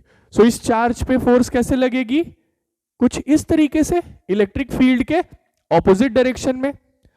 अब इस डाइपोल पे दो इक्वल एंड ऑपोजिट फोर्सेस लग रही हैं, तो वो क्या कराने की कोशिश करेंगी, इस डाइपोल को रोटेट कराने की कोशिश करेंगे। ठीक है, सो इस डाइपोल पे क्या लगेगा, एक टॉर्क लगेगा। अब जो डाइपोल पे टॉर्क लगेगा वो कैसे कैलकुलेट करेंगे, सो उसका फॉर्मूला होता है tau, that is torque, is equal to P cross E। Cross product होता है किसका किसका, डाइपोल मोमेंट का और इलेक्ट्रिक फील्ड का। अब इसको एक्सपैंड करेंगे तो क्या होगा, PE साइन थीटा, जहां P क्या रिप्रेजेंट करता है, डाइपोल मोमेंट, E क्या रिप्रेजेंट करता है, इलेक्ट्रिक फील्ड, और थीटा क्या रिप्रेजेंट करता है, angle between dipole moment and electric field. अब आप देख सकते हैं कि टॉर्क आपको क्रॉस प्रोडक्ट से मिला है। सो ये क्या है, एक vector quantity. So vector quantity है तो डायरेक्शन कैसे मिलेगा, डायरेक्शन मिलेगा बाय राइट हैंड रूल।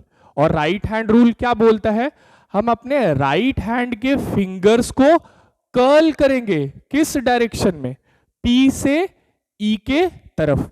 तो हमने राइट हैंड के फिंगर्स को कर्ल किया P से E के तरफ, तो डायरेक्शन क्या मिला, इनटू द प्लेन। ये जो थंब है ये टॉर्क का डायरेक्शन देगा, और वो क्या है, इनटू द प्लेन।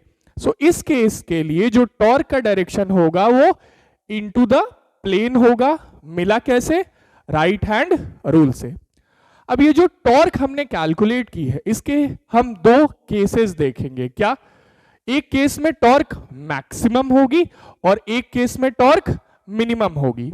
सो इस इलेक्ट्रिक डाइपोल पे जो टॉर्क होती है वो मैक्सिमम कब होती है, टॉर्क मैक्सिमम तब होती है जब थीटा जो होता है वो 90 डिग्री होता है, that is angle between dipole moment और इलेक्ट्रिक फील्ड जब 90 डिग्री होगा तो उस केस में जो टॉर्क लगेगी वो मैक्सिमम होगी।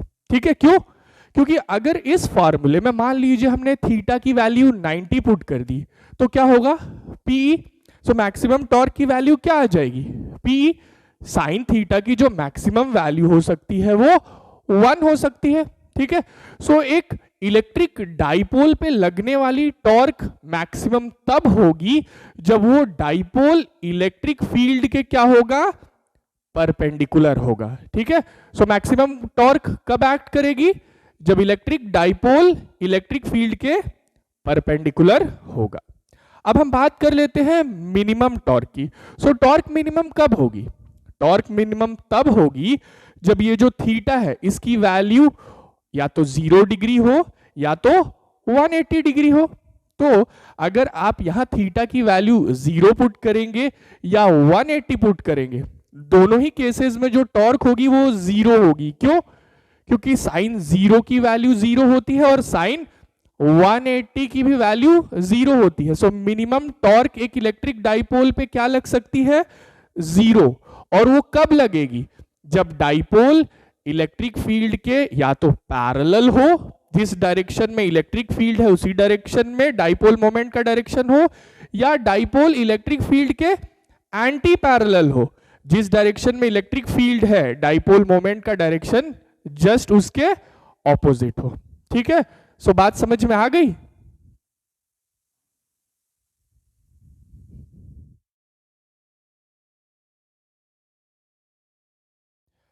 Continuous charge distribution. अभी तक हमने जितने भी चार्जेस के बारे में बात की है वो सारे पॉइंट चार्जेस थे या डिस्क्रीट चार्जेस थे, लेकिन चार्ज हमेशा एक पॉइंट चार्ज हो ऐसा बिल्कुल भी जरूरी नहीं है। चार्ज लेंथ पे डिस्ट्रीब्यूटेड हो सकता है, उस केस में हम लीनियर चार्ज डिस्ट्रीब्यूशन बोलते हैं उसको। चार्ज एरिया पे डिस्ट्रीब्यूटेड हो सकता है, उस केस में हम सरफेस चार्ज डिस्ट्रीब्यूशन के बारे में बात करते हैं। और चार्ज वॉल्यूम पे भी डिस्ट्रीब्यूटेड हो सकता है, उस केस में आप वॉल्यूम चार्ज डिस्ट्रीब्यूशन के बारे में बात करते हैं। तो सबसे पहले चार्ज अगर एक लेंथ पे डिस्ट्रीब्यूटेड होगा तो उसके बारे में बात कर लेते हैं। सो चार्ज अगर लेंथ पे डिस्ट्रीब्यूटेड है तो उस केस में हम कैलकुलेट करते हैं लीनियर चार्ज डेंसिटी। इसको रिप्रेजेंट कैसे किया जाता है, लैम्डा से। मान लीजिए हमारे पास एक चार्ज्ड वायर है, उस चार्ज्ड वायर का हमने एक छोटा सा लेंथ लिया और वो लेंथ क्या है, डेल्टा एल। अब उस छोटे से लेंथ पे जो चार्ज प्रेजेंट है वो क्या है, delta Q. So delta L किस चीज को रिप्रेजेंट करता है, small line element of charged wire. ठीक, और डेल्टा क्यू किसको रिप्रेजेंट करता है, small charge on the wire element.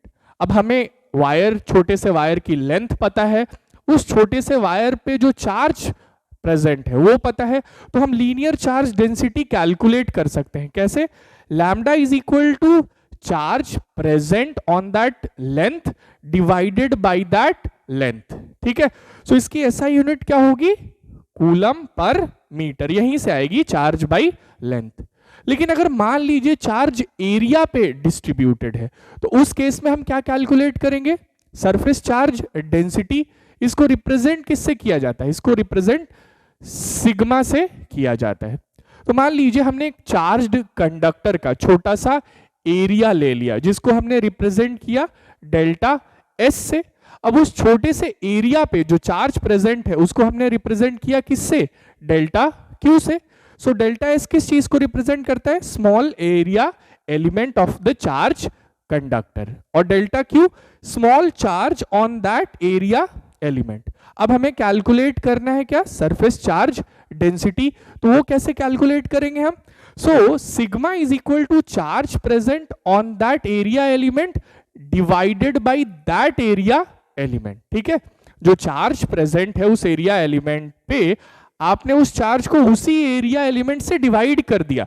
सो इसकी एसआई यूनिट क्या होगी, कूलम पर मीटर स्क्वायर। ये भी यहीं से मिल जाएगी आपको, चार्ज डिवाइडेड बाय एरिया। अब अगर मान लीजिए जो चार्ज डिस्ट्रीब्यूटेड है वो वॉल्यूम पे डिस्ट्रीब्यूटेड है, तो उस केस में हम क्या कैलकुलेट करेंगे, volume charge density. Volume charge density को रिप्रेजेंट किससे किया जाता है, रो से। सो मान लीजिए एक चार्ज्ड कंडक्टर है, उसका हमने छोटा सा वॉल्यूम कंसीडर किया, और वो वॉल्यूम क्या है, डेल्टा वी। अब उस छोटे से वॉल्यूम पे जो चार्ज प्रेजेंट है वो कितना है, delta Q. So delta we किसको रिप्रेजेंट करता है, small volume element of the charged conductor, और डेल्टा क्यू किसको रिप्रेजेंट करता है, small charge on that volume element. अब हमें वॉल्यूम एलिमेंट पे चार्ज पता है, हमें वॉल्यूम एलिमेंट क्या लिया है वो पता है, तो हम वॉल्यूम चार्ज डेंसिटी कैलकुलेट करने के लिए क्या करेंगे, हम जो चार्ज प्रेजेंट है उस वॉल्यूम एलिमेंट पे उसको उसी वॉल्यूम एलिमेंट से डिवाइड कर देंगे। ठीक है, सो इस तरह से आप रो की वैल्यू कैलकुलेट कर सकते हैं। अब इसकी एसआई यूनिट क्या होगी, कूलम पर मीटर क्यूब, वो भी आपको यहीं से पता चल जाएगी, चार्ज डिवाइडेड बाय वॉल्यूम। ठीक है, तो बात समझ में आ गई।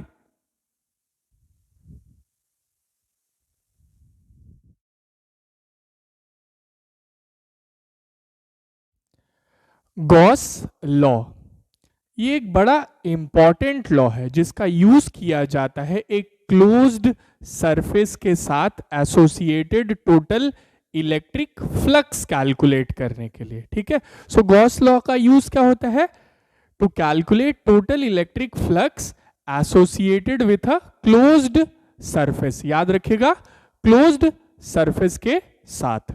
अब ये लॉ क्या बोलता है, लॉ स्टेट्स दैट जो टोटल फ्लक्स होती है एसोसिएटेड विथ क्लोज्ड सरफेस वो कितनी होती है।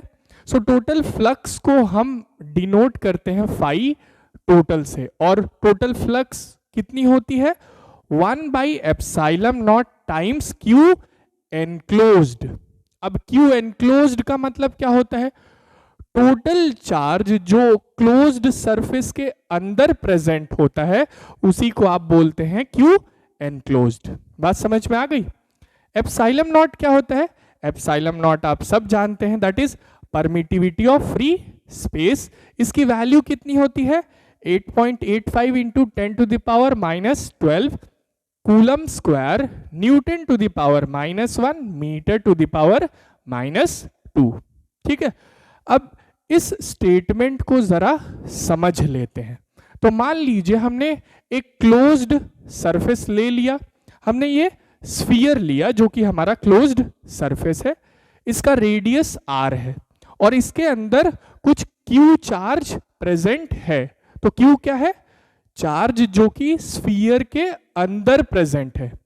सो इस स्फीयर के साथ एसोसिएटेड टोटल इलेक्ट्रिक फ्लक्स कितनी होगी according to Gauss law, that is 1/एप्सिलॉन naught times Q enclosed. So इस स्फीयर के अंदर जो टोटल चार्ज प्रेजेंट है वो कितना है, क्यू प्रेजेंट है।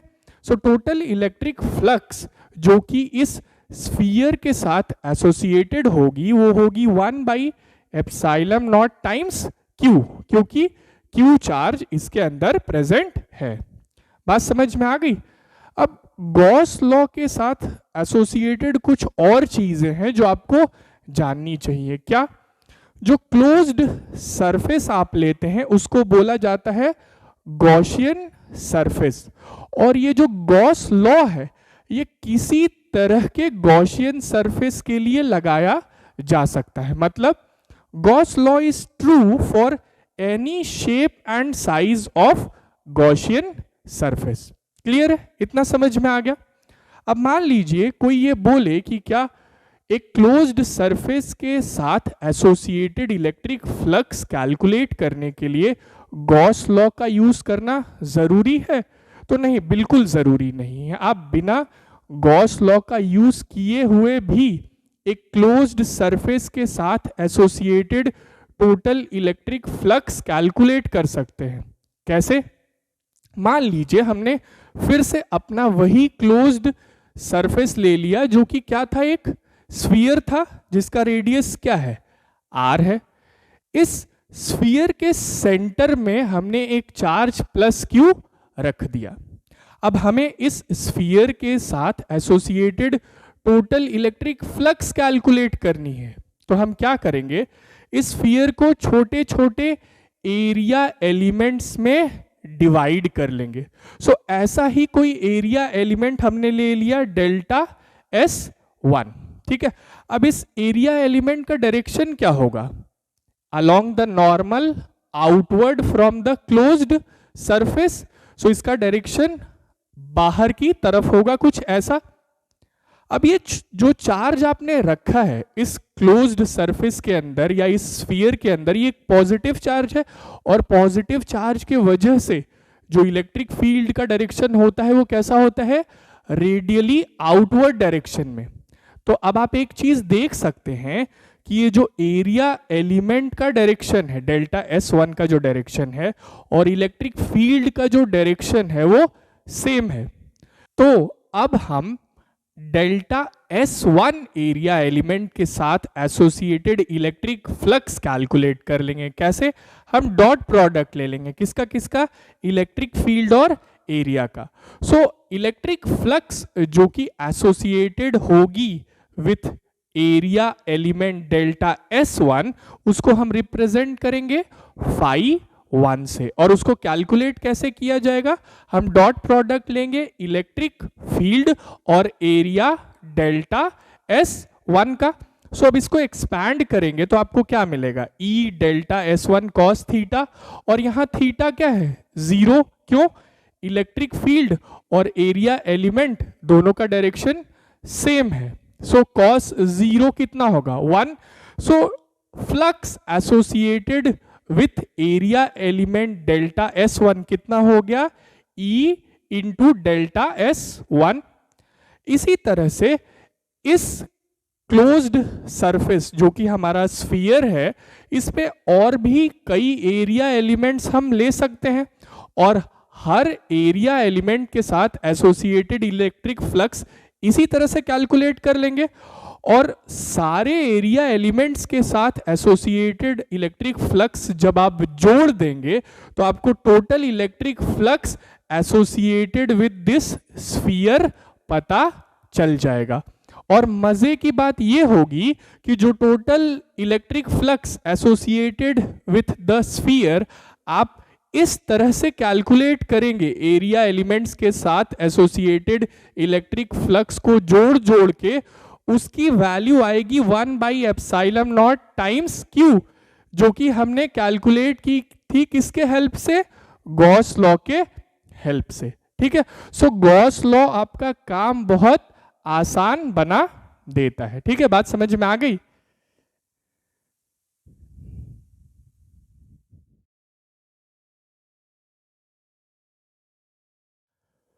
Field due to an infinitely long straight uniformly charged wire, ठीक है, ये गॉस लॉ का एक एप्लीकेशन है। तो हमें करना क्या है, हमें एक इनफाइनाइटली लॉन्ग चार्ज्ड वायर के वजह से इलेक्ट्रिक फील्ड कैलकुलेट करना है।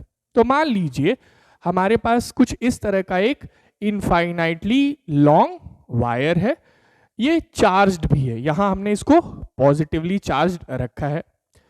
इस वायर से कुछ डिस्टेंस पे एक पॉइंट P सिचुएटेड है, और वायर से उस पॉइंट P का डिस्टेंस कितना है, R है। हमें इस पॉइंट P पे इलेक्ट्रिक फील्ड की वैल्यू कैलकुलेट करनी है। तो हम कैसे करेंगे, इस केस में इलेक्ट्रिक फील्ड की वैल्यू कैलकुलेट करने के लिए हम गॉस लॉ की हेल्प लेंगे। सो सबसे पहले गॉस लॉ लगाने के लिए आपको एक गॉसियन सरफेस चाहिए। सो हम इस वायर के अराउंड जो गॉसियन सरफेस लेंगे वो एक सिलेंड्रिकल गॉसियन सरफेस होगा। सो हमने एक सिलेंड्रिकल गॉसियन सरफेस ले लिया कुछ इस तरीके का। अब ध्यान से देखिएगा एक चीज, जो हम गॉसियन सरफेस लेंगे वो उस पॉइंट P को कंटेन करता हुआ है जिस पे हमें इलेक्ट्रिक फील्ड की वैल्यू निकालनी है। सो हमने एक सिलेंड्रिकल गॉसियन सरफेस लिया जिसका रेडियस क्या है r, जितना पॉइंट P का डिस्टेंस है उस वायर से, और इसकी हाइट क्या ले ली, L ले ली। अब गॉस लॉ लगाने के लिए हमने इस सिलेंड्रिकल गॉसियन सरफेस को 3 पार्ट्स में डिवाइड कर लिया। क्या क्या? ऊपर वाला टॉप सर्कुलर सरफेस को हमने बोल दिया S1। इस टॉप सर्कुलर सरफेस का कोई एक छोटा सा एरिया एलिमेंट को हमने क्या बोला, डेल्टा A1, और इसका डायरेक्शन क्या होगा, आउटवर्ड अलोंग द नॉर्मल। ठीक है। सिमिलरली इस सिलेंडर का जो कर्व्ड सरफेस है उसको हमने क्या बोल दिया, S2, और इस कर्व्ड सरफेस का जो छोटा सा एरिया एलिमेंट है उसको हमने बोल दिया डेल्टा A2। सो डेल्टा A2 का डायरेक्शन क्या होगा, radially outward along the normal. ठीक है। सिमिलरली जो बॉटम सर्कुलर सरफेस है उसको हमने क्या बोल दिया, S3, और इस बॉटम सर्कुलर सरफेस का जो छोटा सा एरिया एलिमेंट हमने लिया वो क्या है, डेल्टा A3। ठीक है। इसका डायरेक्शन क्या है, सो डेल्टा A3 का डायरेक्शन भी आउटवर्ड अलोंग द नॉर्मल होगा, नीचे की तरफ। ठीक। अब आप देख सकते हैं कि ये जो वायर है ये पॉजिटिवली चार्ज्ड है, तो इसके वजह से जो इलेक्ट्रिक फील्ड का डायरेक्शन होगा वो कैसा होगा, रेडियली आउटवर्ड, कुछ इस डायरेक्शन में। बात समझ में आ गई ना।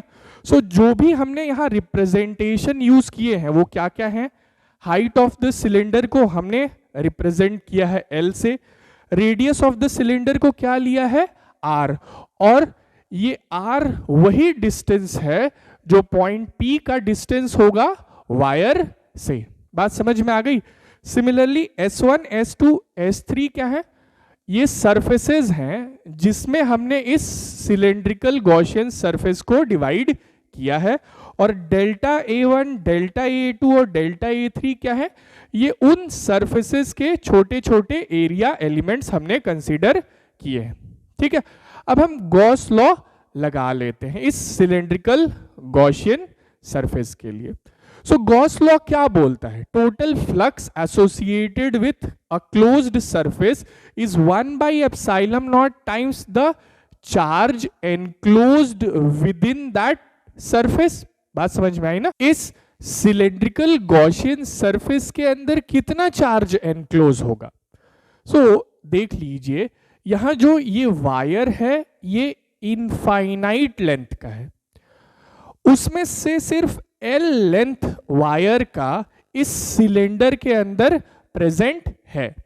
तो अगर हमें यह पता चल जाए कि इस वायर पे पर यूनिट लेंथ पे कितना चार्ज प्रेजेंट है, तो हम ये कैलकुलेट कर सकते हैं कि कितना चार्ज इस सिलेंडर के अंदर प्रेजेंट होगा।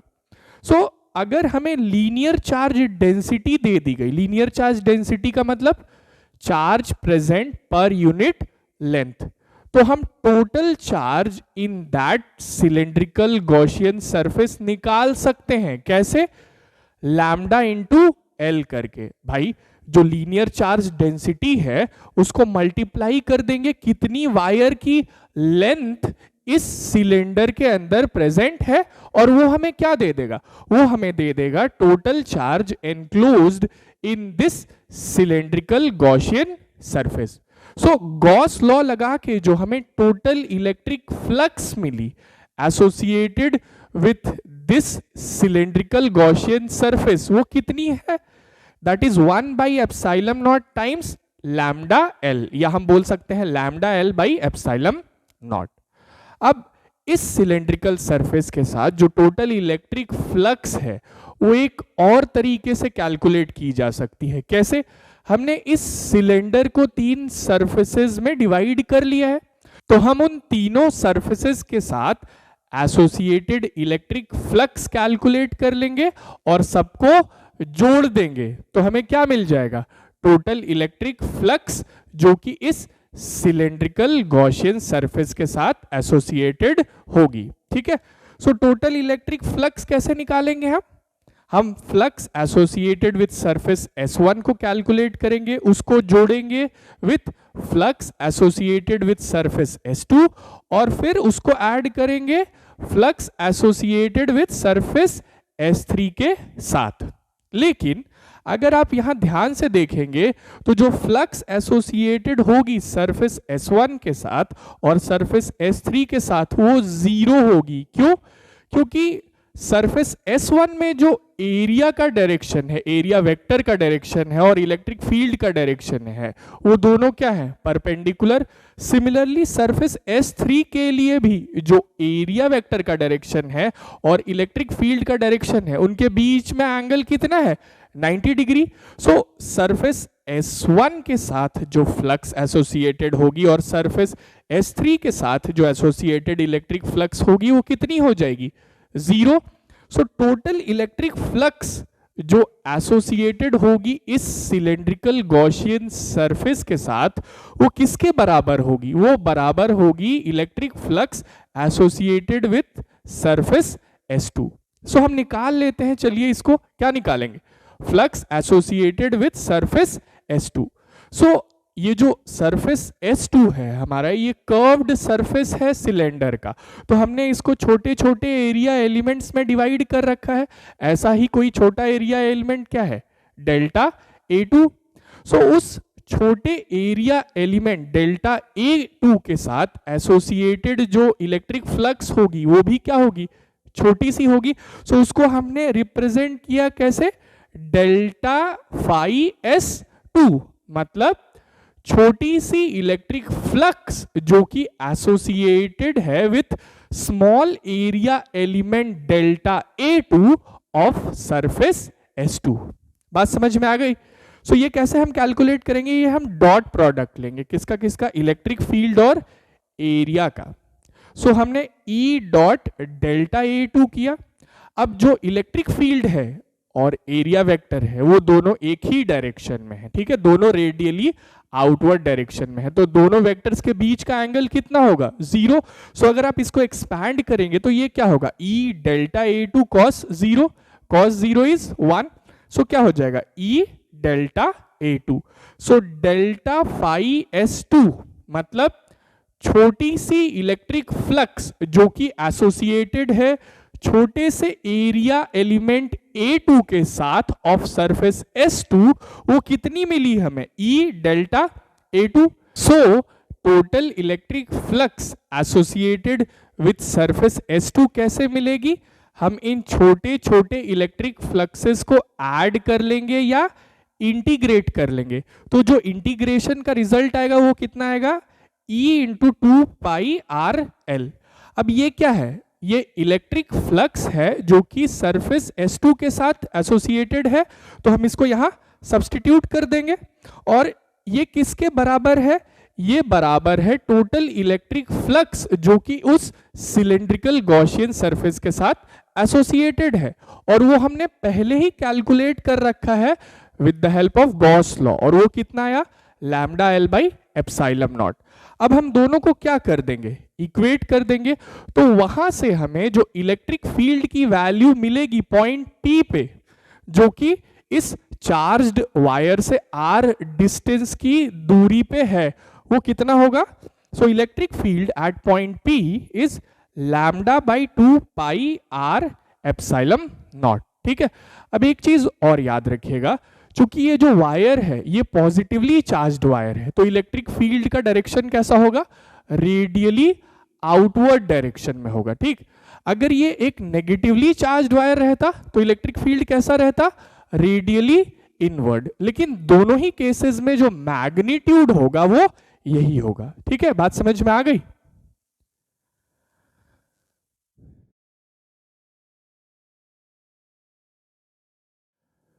Electric field due to uniformly charged infinite plane sheet.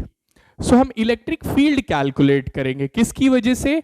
एक इनफाइनाइट चार्ज्ड प्लेन शीट की वजह से, और जो शीट होगी यहां पे याद रखिएगा वो थिन शीट होगी। ठीक है, सो मान लीजिए ये हमारी एक इनफाइनाइट चार्ज्ड प्लेन शीट है। इनफाइनाइट मतलब बहुत बड़ी शीट है और इस पे पॉजिटिव चार्ज प्रेजेंट है जो कि यूनिफॉर्मली डिस्ट्रीब्यूटेड है, हर जगह सेम डिस्ट्रीब्यूशन है। इस शीट से r डिस्टेंस की दूरी पे एक पॉइंट P है और हमें इस पॉइंट P पे इलेक्ट्रिक फील्ड की वैल्यू कैलकुलेट करनी है। सो इलेक्ट्रिक फील्ड की वैल्यू कैलकुलेट करने के लिए हम गॉस लॉ का यूज करेंगे, लेकिन गॉस लॉ का यूज करने के लिए आपको एक गॉसियन सरफेस की जरूरत पड़ेगी। सो इस केस में जो हमारा गॉसियन सरफेस होगा वो एक क्यूबॉइड होगा जिसकी कुछ क्रॉस सेक्शनल एरिया होगी। मान लेते हैं यहां हमने क्रॉस सेक्शनल एरिया A2 ले लिया, ठीक। सो ये रहा हमारा क्यूबॉइड गॉसियन सरफेस। अब एक चीज याद रखिएगा कि जिस पॉइंट पे हमें इलेक्ट्रिक फील्ड कैलकुलेट करना है वो पॉइंट गॉसियन सरफेस पे जरूर प्रेजेंट होना चाहिए। तो ये जो पॉइंट P है इस क्यूबॉइड के किसी फेस पे प्रेजेंट है, ठीक है। अब इस क्यूबॉइड की लेंथ कितनी होगी? सो जो पॉइंट P है वो शीट से r डिस्टेंस की दूरी पे है। सो इस साइड जो क्यूबॉइड की लेंथ होगी वो r होगी, लेकिन जो शीट हमने प्लेस की है, रखी है, वो इस क्यूबॉइड के बीचों बीच प्रेजेंट है, ठीक। सो जितना क्यूबॉइड शीट के आगे है उतना ही क्यूबॉइड की लेंथ शीट के पीछे भी है। तो अगर इधर लेंथ r है तो पीछे भी लेंथ कितनी होगी? r होगी। सो टोटल क्यूबॉइड की लेंथ कितनी हो जाएगी? 2r, याद रखिएगा, ठीक है। ये शीट क्यूबॉइड के बीचों बीच प्रेजेंट है। अब गॉस लॉ लगाने के लिए हमने इस क्यूबॉइड के सरफेसेस को कुछ पार्ट्स में डिवाइड कर लिया। सो क्यूबॉइड में टोटल कितने सरफेसेस प्रेजेंट होंगे? 6। तो देख लेते हैं क्या क्या डिवीजन हमने किया है। सो ये जो ऊपर वाला सरफेस है इसको हमने क्या बोल दिया? S1। और इस सरफेस S1 पे एक छोटा सा एरिया एलिमेंट लिया जिसको हमने क्या बोल दिया? Delta A1। डेल्टा A1 का डायरेक्शन क्या होगा? आउटवर्ड अलोंग द नॉर्मल, ऊपर की तरफ। सिमिलरली ये जो साइड वाला फेस है इसको हमने क्या बोल दिया? Surface S2। इसी पे पॉइंट P प्रेजेंट है, याद रखिएगा। और इस सरफेस S2 का हमने छोटा सा एरिया एलिमेंट लिया जिसको हमने क्या बोल दिया? Delta A2। इसका डायरेक्शन क्या होगा? बाहर की तरफ, outward along the normal. Similarly हमारा ये साइड वाला जो फेस है इस सरफेस को हमने क्या बोल दिया? S3। और इस पे भी हमने एक छोटा सा एरिया एलिमेंट लिया जिसको हमने क्या बोल दिया? Delta A3। इसका डायरेक्शन क्या होगा? Out of the plane of this board. बात समझ में आ गई? सो जैसा ये सरफेस S1 ऊपर है वैसा ही एग्जैक्टली एक सरफेस नीचे भी होगा। सो S1 जैसे कितने सरफेसेस होंगे? 2। सिमिलरली S2 जैसा सरफेस ये है वैसा ही एग्जैक्टली यहां पीछे होगा। सो S2 जैसे कितने सरफेसेस हैं? 2। और ये S3 सरफेस जैसा इधर है वैसा ही उधर भी होगा। सो S3 जैसे कितने सरफेसेस हैं? 2। ठीक है, बात समझ में आ गई? अब ये जो इनफाइनाइट प्लेन शीट है ये पॉजिटिवली चार्ज्ड है। सो इलेक्ट्रिक फील्ड का डायरेक्शन कैसा होगा? आउटवर्ड, बाहर की तरफ, दोनों ही साइड, इधर भी और इधर भी आउटवर्ड होगा, ठीक। अब इस क्यूबॉइड के साथ एसोसिएटेड जो चीजें हमने स्पेसिफाई की हैं उनको देख लेते हैं। सो इस क्यूबॉइड की क्रॉस सेक्शनल एरिया को हमने किससे रिप्रेजेंट किया है? A2 से। सो A2 क्या है? क्रॉस सेक्शनल एरिया इस क्यूबॉइड की। इस क्यूबॉइड की लेंथ कितनी है? 2r। गॉस लॉ लगाने के लिए हमने इस क्यूबॉइड के सरफेसेस को कुछ पार्ट्स में डिवाइड किया है। वो क्या है? S1, S2 और S3 वो सरफेसेस हैं। अब उन सरफेसेस पे छोटे छोटे एरिया एलिमेंट्स हमने सेलेक्ट किए हैं। वो क्या है? डेल्टा A1, डेल्टा A2 और डेल्टा A3 से हमने उनको रिप्रेजेंट किया है। अब ये जो इनफाइनाइट चार्ज्ड प्लेन शीट है, जो यहाँ चार्ज डिस्ट्रीब्यूटेड है वो एरिया पे डिस्ट्रीब्यूटेड है। सो इस शीट की आपको सरफेस चार्ज डेंसिटी दी गई है, जिसको हमने किससे रिप्रेजेंट किया है, सिग्मा से। ठीक है, इतनी बात समझ में आ गई। अब हम इस क्यूबॉइड के साथ एसोसिएटेड जो इलेक्ट्रिक फ्लक्स है उसको कैलकुलेट कर लेते हैं। किसकी हेल्प से, गॉस लॉ की हेल्प से। सो गॉस लॉ क्या बोलता है, अकॉर्डिंग टू गॉस लॉ जो टोटल इलेक्ट्रिक फ्लक्स होगी एसोसिएटेड विद दिस क्यूबॉइड वो कितनी होगी, 1/ε0 टाइम्स क्यू एनक्लोज्ड। और इस क्यूबॉइड में कितना चार्ज एनक्लोज्ड होगा, इस क्यूबॉइड में उतना ही चार्ज एनक्लोज्ड होगा जितना चार्ज इस शीट पे प्रेजेंट होगा जो कि इस क्यूबॉइड के अंदर प्रेजेंट है। सो इस क्यूबॉइड के अंदर कितनी शीट प्रेजेंट है, इस क्यूबॉइड के अंदर जो शीट की एरिया प्रेजेंट है वो इस क्यूबॉइड के क्रॉस सेक्शनल एरिया के बराबर होगी। सो इस क्यूबॉइड की क्रॉस सेक्शनल एरिया कितनी है, A2। सो इस क्यूबॉइड के अंदर जो शीट की एरिया प्रेजेंट होगी वो कितनी होगी, A2। बात समझ में आ रही है। और हमें इस शीट की सरफेस चार्ज डेंसिटी पता है। ठीक है, सो उस शीट की एरिया पे कितना चार्ज प्रेजेंट होगा जो कि इस क्यूबॉइड के अंदर प्रेजेंट होगी, कितना चार्ज प्रेजेंट होगा, surface charge density into cross sectional area of this cuboid. और ये हमें क्या दे देगा, ये हमें total charge enclosed within this cuboid दे देगा। सो क्यू एनक्लोज्ड कितना होगा, सिग्मा इंटू A2। सो अब हम गॉस लॉ से टोटल इलेक्ट्रिक फ्लक्स कैलकुलेट कर सकते हैं। कैसे, 1/ε0 टाइम्स क्यू एनक्लोज्ड और वो कितना है, sigma A2। So total electric flux associated with this cuboid according to Gauss law कितनी आ गई, सिग्मा A2/ε0।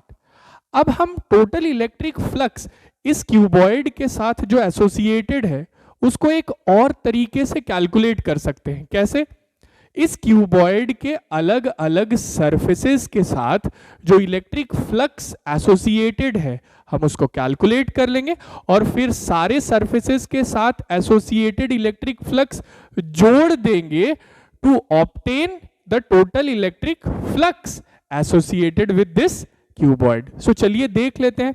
सो टोटल इलेक्ट्रिक फ्लक्स कितनी होगी, twice the electric flux associated with surface S1 plus twice the electric flux associated with surface S2 plus twice the electric flux associated with surface S3। अब ये बार बार हम twice क्यों कर रहे हैं, क्योंकि क्यूबॉइड में 6 फेसेस होते हैं और 2 फेसेस एक जैसे होते हैं। ठीक है, ये S1 जैसा होगा जस्ट वैसा ही फेस नीचे में भी होगा, ये S2 जैसा होगा वैसा ही एक फेस इधर भी होगा और ये S3 जैसा होगा वैसा ही एक फेस उधर भी प्रेजेंट होगा। तो ये ट्वाइस क्यों किया, ये समझ में आ गया ना। टोटल 6 फेसेस हैं। अब आप एक चीज देख सकते हैं, जो फ्लक्स एसोसिएटेड होगी विद सरफेस S1 और सरफेस S3 के साथ वो 0 होगी। क्यों, अगर आप ध्यान से देखें तो इलेक्ट्रिक फील्ड का डायरेक्शन कैसा है, ऐसा, लेकिन जो एरिया एलिमेंट हमने लिया है सरफेस S1 पे उसका डायरेक्शन कैसा है, ऐसा। सो एरिया वेक्टर और इलेक्ट्रिक फील्ड के बीच में एंगल कितना है, 90 डिग्री। इसीलिए जो फ्लक्स एसोसिएटेड होगी विथ सरफेस S1 वो कितनी होगी, 0।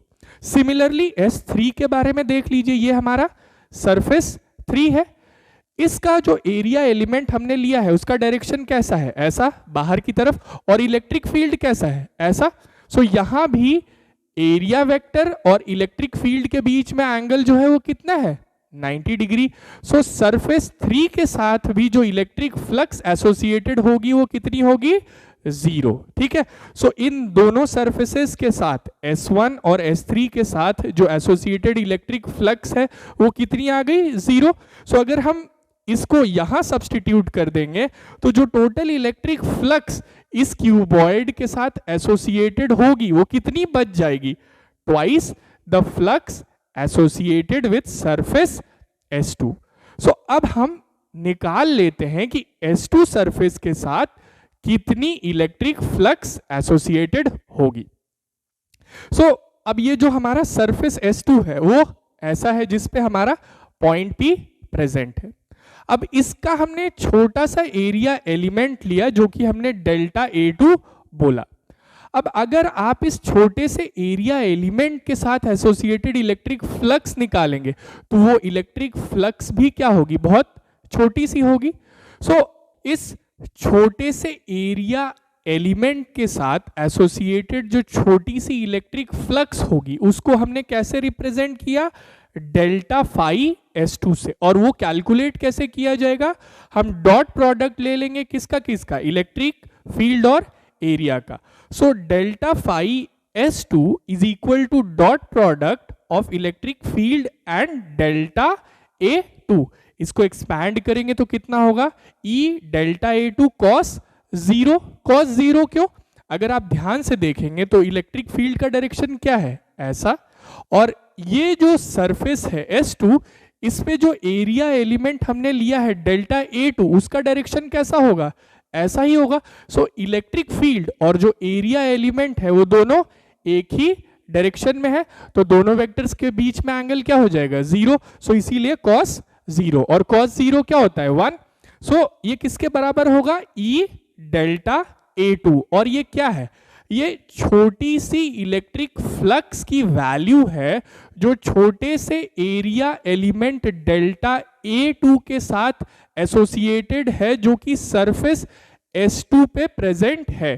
तो अगर हम टोटल इलेक्ट्रिक फ्लक्स जो कि S2 के साथ एसोसिएटेड होगी उसको कैलकुलेट करना चाहेंगे तो हम इन छोटे छोटे इलेक्ट्रिक फ्लक्सेस को क्या कर देंगे, ऐड कर देंगे या इंटीग्रेट कर देंगे. तो हमें क्या मिल जाएगा, total electric flux associated with surface S2. सो अगर आपने इसको इंटीग्रेट किया, ये छोटे छोटे फ्लक्सेस को इंटीग्रेट किया, सो इसकी वैल्यू कितनी मिलेगी, हमें मिलेगी E इंटू A2. अब इसको कहां सब्सटीट्यूट कर देंगे, यहां पे, तो इसकी वैल्यू क्या हो जाएगी, 2E इंटू A2. और ये क्या है, ये टोटल इलेक्ट्रिक फ्लक्स है जो कि उस क्यूबॉइड के साथ एसोसिएटेड है, और ये हमने पहले ही कैलकुलेट कर रखा है गॉस लॉ के हेल्प से, और वो कितना आया था, sigma A2 by epsilon naught. So अब हम क्या करेंगे, उसको यहां पुट कर देंगे और दोनों को इक्वेट कर देंगे. तो यहां जो इलेक्ट्रिक फील्ड की वैल्यू निकल के आएगी पॉइंट P पे, वो कितनी होगी, sigma by 2 epsilon naught. So अब यहां एक बहुत इंटरेस्टिंग चीज देख लीजिए, ये जो पॉइंट P है वो R डिस्टेंस पे सिचुएटेड है इस शीट से, लेकिन जो इलेक्ट्रिक फील्ड की वैल्यू आई है पॉइंट P पे उसमें R प्रेजेंट नहीं है. इसका मतलब जो इलेक्ट्रिक फील्ड की वैल्यू होती है किसी भी पॉइंट पे एक इनफाइनाइट चार्ज्ड प्लेन शीट के वजह से वो डिस्टेंस पे डिपेंड नहीं करती है. ठीक है, बात समझ में आ गई. एक और चीज, चूंकि ये शीट पॉजिटिव है तो जो इलेक्ट्रिक फील्ड का डायरेक्शन होगा वो कैसा होगा, आउटवर्ड, बाहर की तरफ. अगर ये शीट नेगेटिवली चार्ज्ड होती तो इलेक्ट्रिक फील्ड का डायरेक्शन क्या होता, इनवर्ड, अंदर की तरफ. ठीक है, सो बात समझ में आ गई, इसको नोट डाउन कर लीजिए.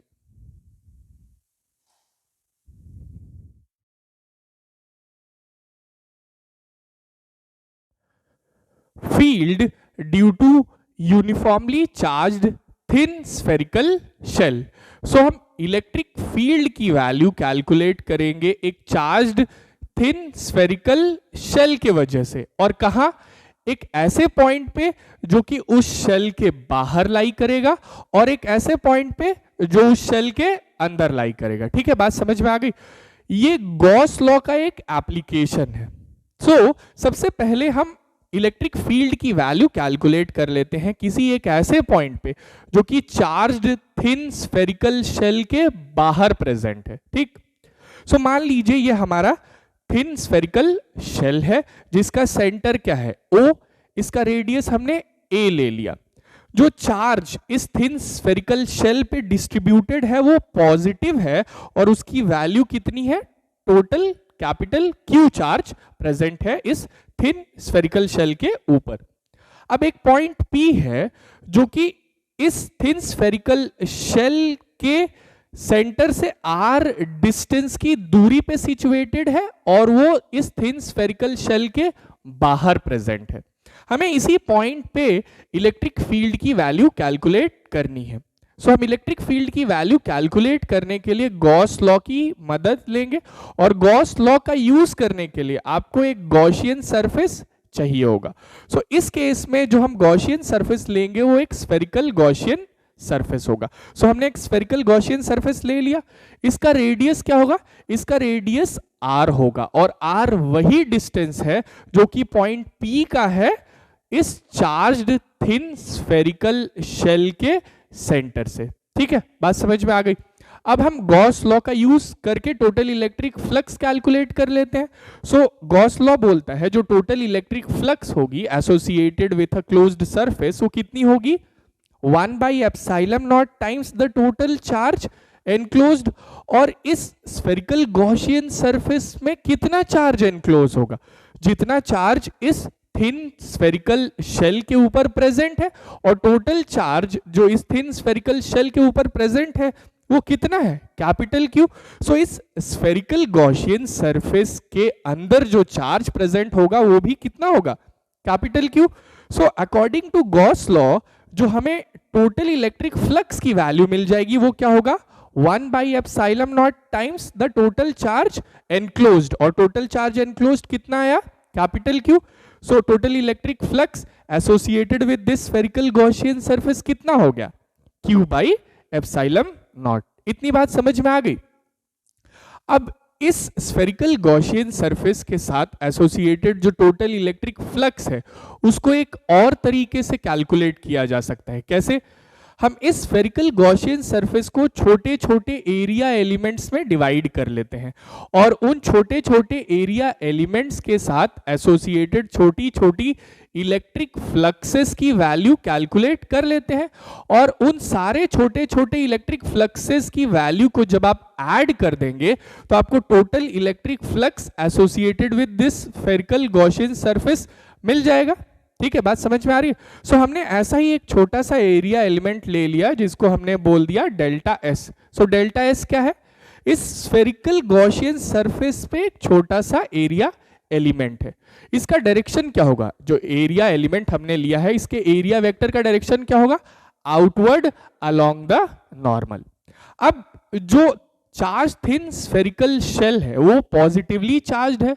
सो जो positively charge thin spherical shell की वजह से इलेक्ट्रिक फील्ड होगा उसका डायरेक्शन क्या होगा, रेडियली आउटवर्ड डायरेक्शन में। सो आप देख सकते हैं कि जो इलेक्ट्रिक फील्ड का डायरेक्शन है और एरिया वेक्टर का डायरेक्शन है वो सेम है। ठीक है, इतनी बात समझ में आ गई। अब हम कैलकुलेट कर लेते हैं क्या, छोटी सी इलेक्ट्रिक फ्लक्स की वैल्यू जो कि इस छोटे से एरिया एलिमेंट के साथ एसोसिएटेड है और उसको हमने कैसे रिप्रेजेंट किया, डेल्टा फाई से। और वो हमें कैसे मिलेगी, हम डॉट प्रोडक्ट ले लेंगे, किसका किसका, इलेक्ट्रिक फील्ड और एरिया का। सो हमने ले लिया dot product E dot delta S, इसको एक्सपैंड करेंगे तो क्या होगा, E delta S cos zero. Zero क्यों होगा, आप देख सकते हैं कि यहां जो इलेक्ट्रिक फील्ड और एरिया वेक्टर दोनों का डायरेक्शन क्या है, सेम है, तो दोनों के बीच में क्या एंगल होगा, जीरो होगा ना। सो इसीलिए हमने क्या ले लिया, कॉस जीरो। कॉस जीरो की वैल्यू क्या होती है, 1।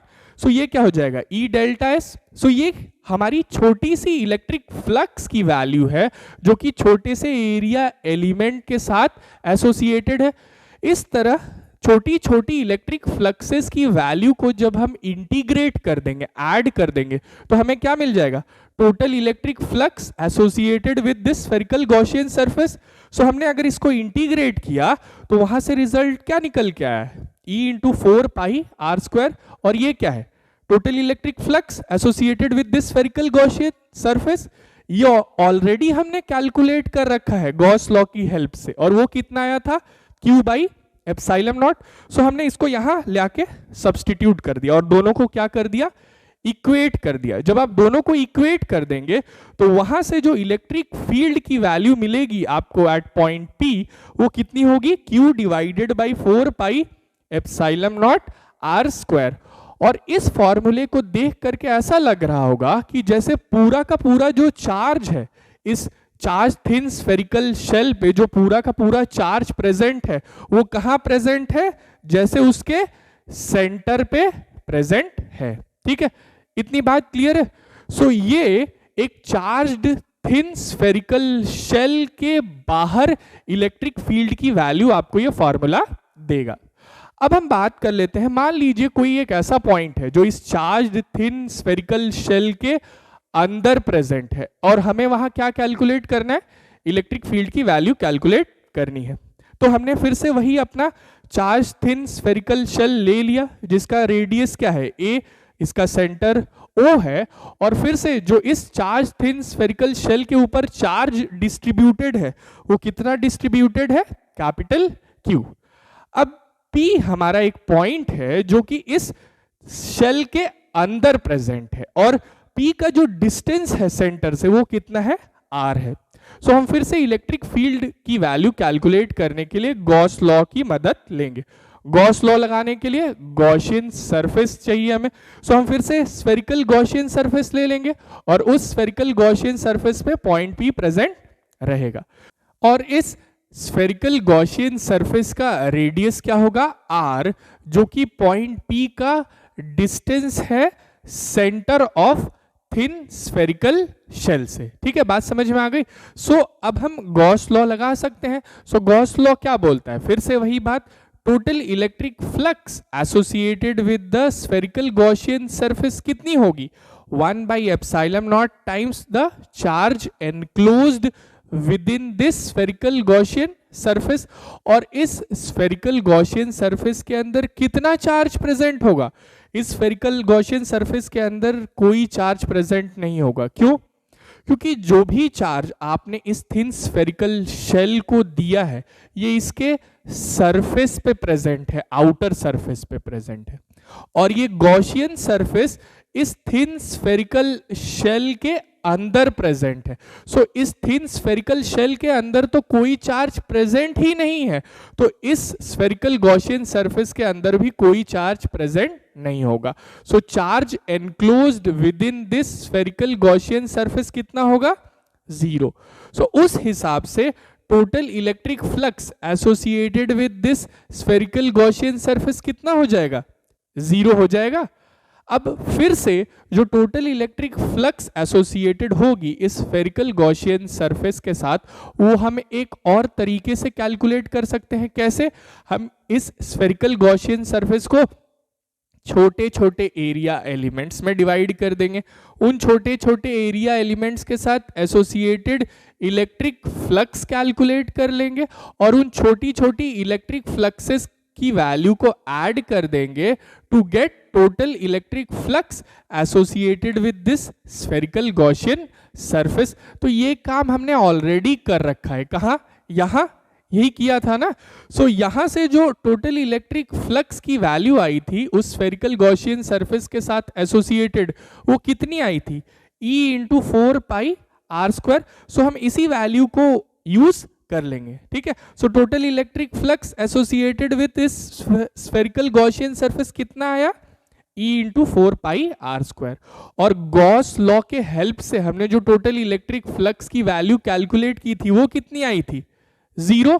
सो हम क्या कर देंगे, दोनों को इक्वेट कर देंगे और यहां से जो इलेक्ट्रिक फील्ड की वैल्यू मिलेगी एट पॉइंट P पे वो क्या होगी, 0 होगी। ठीक है, सो याद रखिएगा कि अगर कोई भी पॉइंट एक चार्ज थिन स्फेरिकल शेल के अंदर प्रेजेंट है तो उस पे जो इलेक्ट्रिक फील्ड की वैल्यू होगी वो क्या होगी, 0 होगी। ठीक है, बात समझ में आ गई, इसको नोट डाउन कर लीजिए।